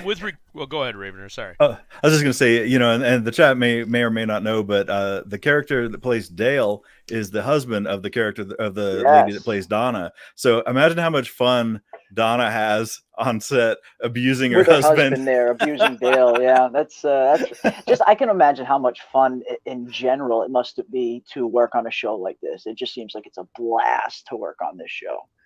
But yeah, Suzanne is pointing out that she is in Australia and cannot see the episode for 14 more hours. And that's we have a lot of friends that are like that as well, that are either in the UK or we actually have a lot of friends in Australia actually who they can't see the episode until 12, 14 hours later. So that is another reason why we try to do our spoiler heavily review and after show on Monday. We figured by the time Monday comes around, that gives just about everybody who wants to see the episode enough time or a chance to see it by then. Because like I said, I totally understand there's some people who don't have access to it until the next day or a day later or so. So that's why Monday night we will be doing a heavy after show and going deep into the finale. And I'm looking forward to doing that. I cannot wait to see the rest of this and see where it ends off, and to see all the mysteries that season 3 is going to bring on and beyond. Like I said, definitely would be incredibly surprised if we don't get a season 3 with just how popular the show has become. And after that, hopefully we get a season 4 too, because I would love to see this thing keep going. For sure. Yeah, absolutely. Yeah, man. And for those of you that played the home game with us, I'm going to go, the official ruling from the panel is going to be 2.5 was the answer. I'm going to go with 2.5. 2.5 deaths? 2.5 deaths. Oh, okay. Oh, I cannot wait to see that. I cannot wait to see this, man. Yes. Of course, of course, leave it to the night of the big finale for my internet to just utterly fail me halfway through the episode. Like I said, I saw about the first 30 minutes of the episode, and then my internet just completely failed me. So I am going to go and watch the rest of the episode as soon as this stream ends. And I cannot wait to talk more about it with everybody on Monday night on the after show. And of course, when I put out my episode 10 review and breakdown on Monday as well, definitely be on the lookout for that. But yeah, this is sounds like it was a really fun finale, and I just cannot wait to dive into the rest of it. Awesome stuff. Why aren't there any monsters in the tunnel with Jade? Yeah, like I said, I didn't see the whole ending of that scene, but I saw Jade enter the tunnels, and I was a little surprised that we didn't really see any monsters. He sees the doll right away, but there didn't seem to be any monsters in sight. So yeah, that was pretty strange. Who knows? Who knows indeed. That was one thing that I do hope season 3 is a little more heavy on, is just the monster, the monsters in general. In season 1, the monsters were such a big and prevalent threat to every single episode. And I know in season 2 they kind of upped the ante, and they're showing that the monsters aren't the only threat, that there are these other new forms of terror that are even scarier.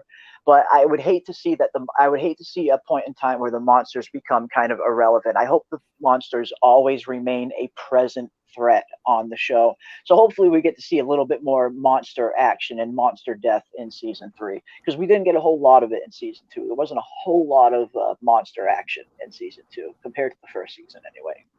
But yeah, I cannot wait to see where they're going to go, what they're going to do.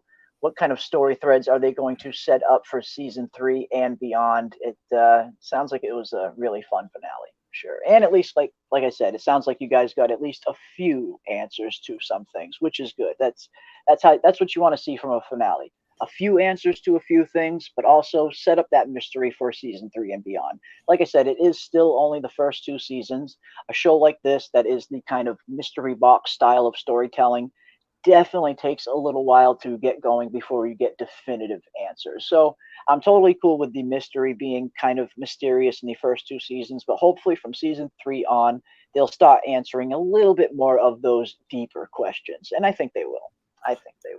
Yeah, I hope they do. I mean, I hope they approach it at least with some urgency, like, that they do ultimately do need to tie it up. They do need to, go got to give out answers at some point.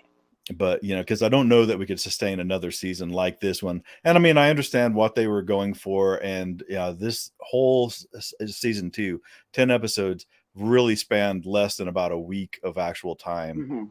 We'll be able to figure out exactly how many days, but it's certainly less than 1 week of time in that world.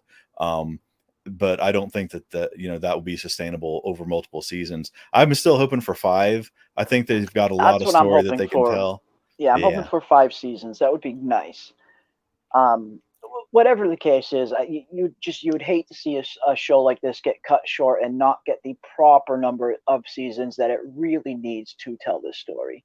And yeah, me personally, I would love to see at least 4 or 5 seasons or so. That would be really great. Wrap everything up. You don't want to see this thing get stretched out too far, and you don't want it to get cut short too early. You got to find that sweet spot in the middle, and I think 5, maybe even 6 seasons at most is probably that cutoff range for me personally. We saw what happened with Walking Dead once it kind of stretched things a little too far. The quality really started to drop off there towards the end. But yeah, loving what I've been seeing so far with from season 2. I am really looking forward to diving into all of it and breaking things down a little bit more. I have a ton of content planned for the off season regarding From, so the show is definitely not going to stop. The party is definitely not going to stop. We will be talking all things From on the off season, and we'll be keeping an eye out for any official news and releases that get put out from MGM that point to a season 3 getting greenlit for sure. But yeah, I cannot wait to start the season 1 rewatch. I think that is going to be an absolute blast.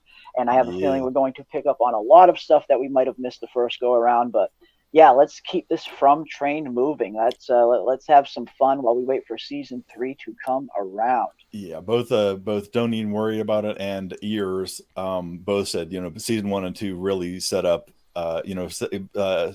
build up. Okay, Don't Even Worry About It says season 1 and 2 racked up a crowd. Season 3 is go time.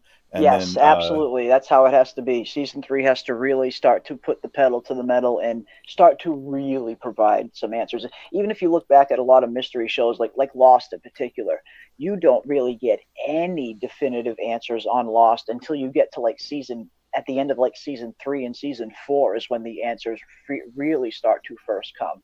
And it makes the answers that much better. It makes the payoff that much worth it when you do get those big reveals. They just feel like they're earned way more if you do have to wait a little bit of a ways for them. But yeah, from season 3 on, they need to put the pedal to the metal a little bit more, start to answer a little bit more things, and I have a feeling that's probably where the show's heading. But man, yeah, the cast is so solid though. I mean, I'm really satisfied with how they're doing. I don't know. I honestly, right now, just have to hope the strike, gets settled, resolved, and everybody can go back to work, Yeah, it'll probably that's happen pretty much here it. The next month. I have a feeling that's probably why we haven't seen them greenlight a season 3 officially yet. They're probably waiting for the strike to get resolved before they officially announce season 3 is a go. I imagine if the strike wasn't going on, they probably already would have announced season 3 with just how popular the show has become. But yeah, hopefully the strike can get done pretty soon, and we can get back to work, and they can get working on season 3, and we can get it hopefully as soon as possible. I see someone was asking where the Matthews family were heading when they got stuck in Fromville, and you can learn a little bit of info on some of the characters and stuff like that. But here, let's see what the Matthews family in particular. They were on their way to a vacation. They were going on one final vacation as a family before Jim and Tabitha broke the news to the kids that they were going to get a divorce. But on their way from Glendale, Arizona, they were heading towards Yellowstone National Park. So it looks like Yellowstone National Park was their destination. They were going there for a family vacation. It was going to be, like I said, a final family vacation before they broke the news to Julie and Ethan that they were getting a divorce when they ultimately got stuck in Fromville. So they were going from Glendale, Arizona to Yellowstone National Park. So, and that's what I like about these missing posters that they released during season 1. Not a lot of people saw these because they were released very early on during season 1 when the show wasn't quite as popular. But I figured I would save them because I had a feeling they would come in handy at one point. We see Fatima, last seen traveling northwest from Boulder, Colorado to Portland, Oregon. So that's where Fatima was heading when she got lost in Fromville. We see Sarah's as well. Sarah Myers has been missing since 9/18/2021. She was last seen traveling from New Hope, Pennsylvania towards the Boston area. And that's my neck of the woods right there, Boston. Let's see. We got Christy as well, missing since 8/6/2021. Last seen traveling from Detroit, Michigan towards Grand Rapids, Michigan. And of course, that's what we saw on the front of the bus at the end of season 1 and the beginning of season 2. The bus that brought all of the new arrivals came from Grand Rapids, which explained why Christy's fiance was on there. We got Ellis and Boyd and all them missing since 11/15/2019. Was last seen traveling with his parents from Petersburg, Virginia, towards Wilmington, North Carolina. So you get a little bit of an idea as to where these characters were, where they were heading when they got lost here in Fromville. And yeah, I love these. I love these just the little stuff that they released at the with season 1. I figured, save some of this stuff. It'll probably come in handy later on, and it definitely will. But yeah. Kira Rawls brings up a good point. She goes, I think Sarah and Nathan were Amish. Well, she definitely has that look, that center part of hair, longer hair. She wears like the sweaters and the long dresses. But yeah, definitely like something Amish-like, or what's the other one? It's like the light version of Amish. I can't remember the name. I'm not sure now. But Mennonite. There it is. Yeah.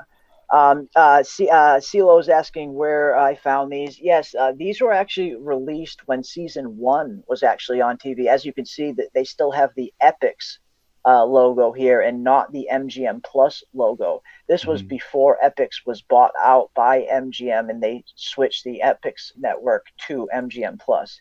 So these were released when season 1 were released. I found them online when I was searching for stuff regarding the show From. And yeah, they released these for season 1, and they just never really started making the rounds, because when they were released, it was during a time where the show just wasn't that popular. So I figured I would save them and see if they would come in handy later. And yeah, they definitely come in handy.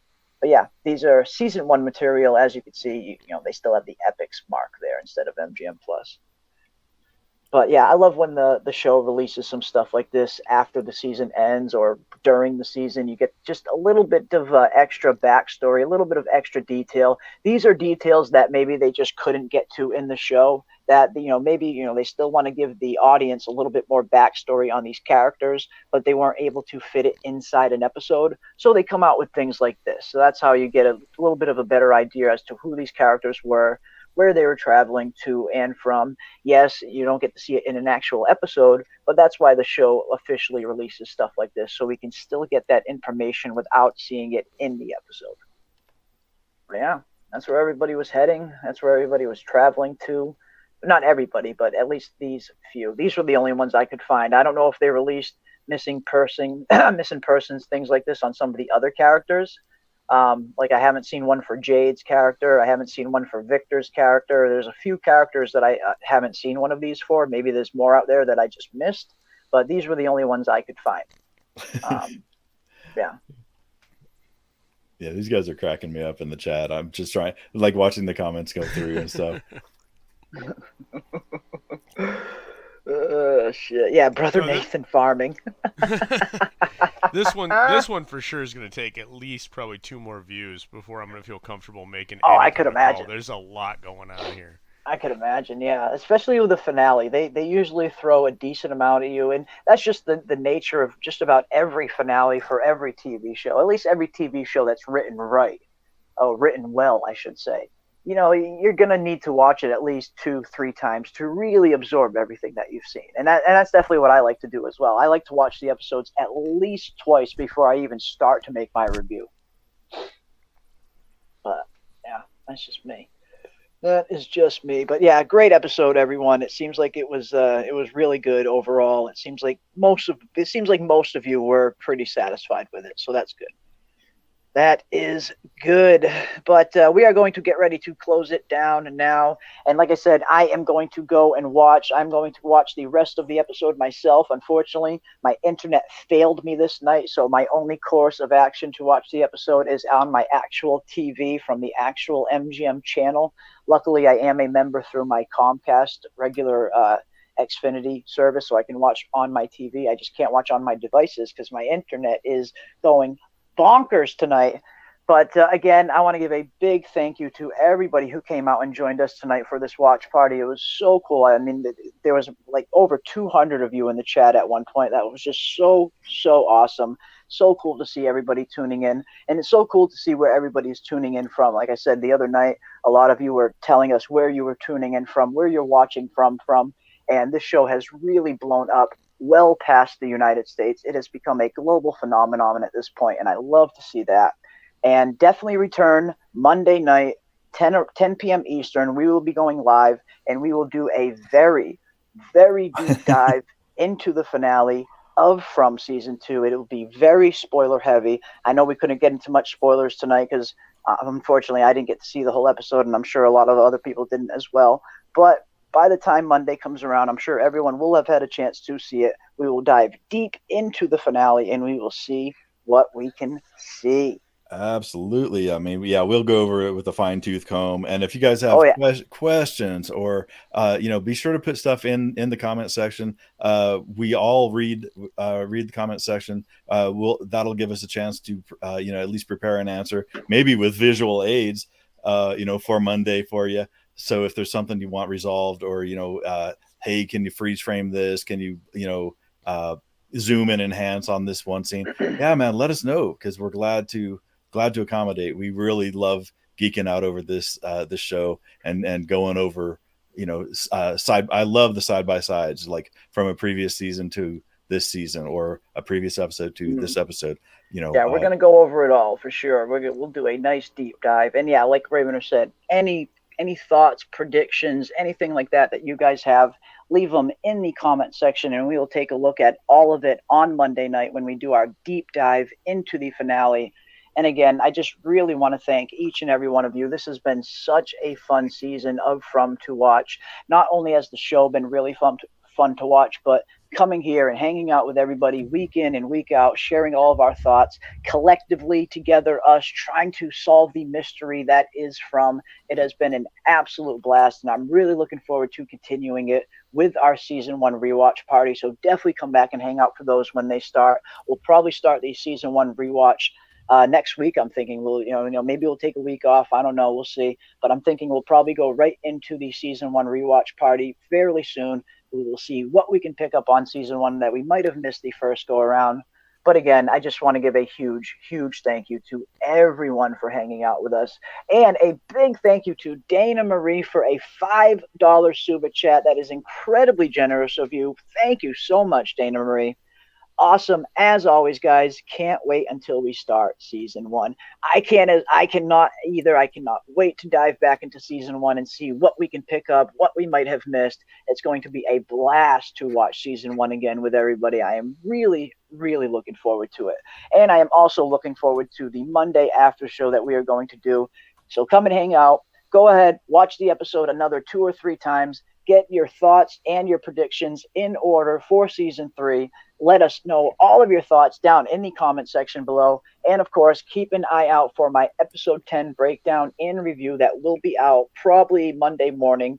And we will see all of you guys on Monday, and we will dive into this thing even more. And again, big thank you to everybody for joining us week in and week out. It has meant the world to us. It has been so humbling. And as always, keep those tinfoil hats on, folks, and we will see you on the next one. Yeah. And here we go.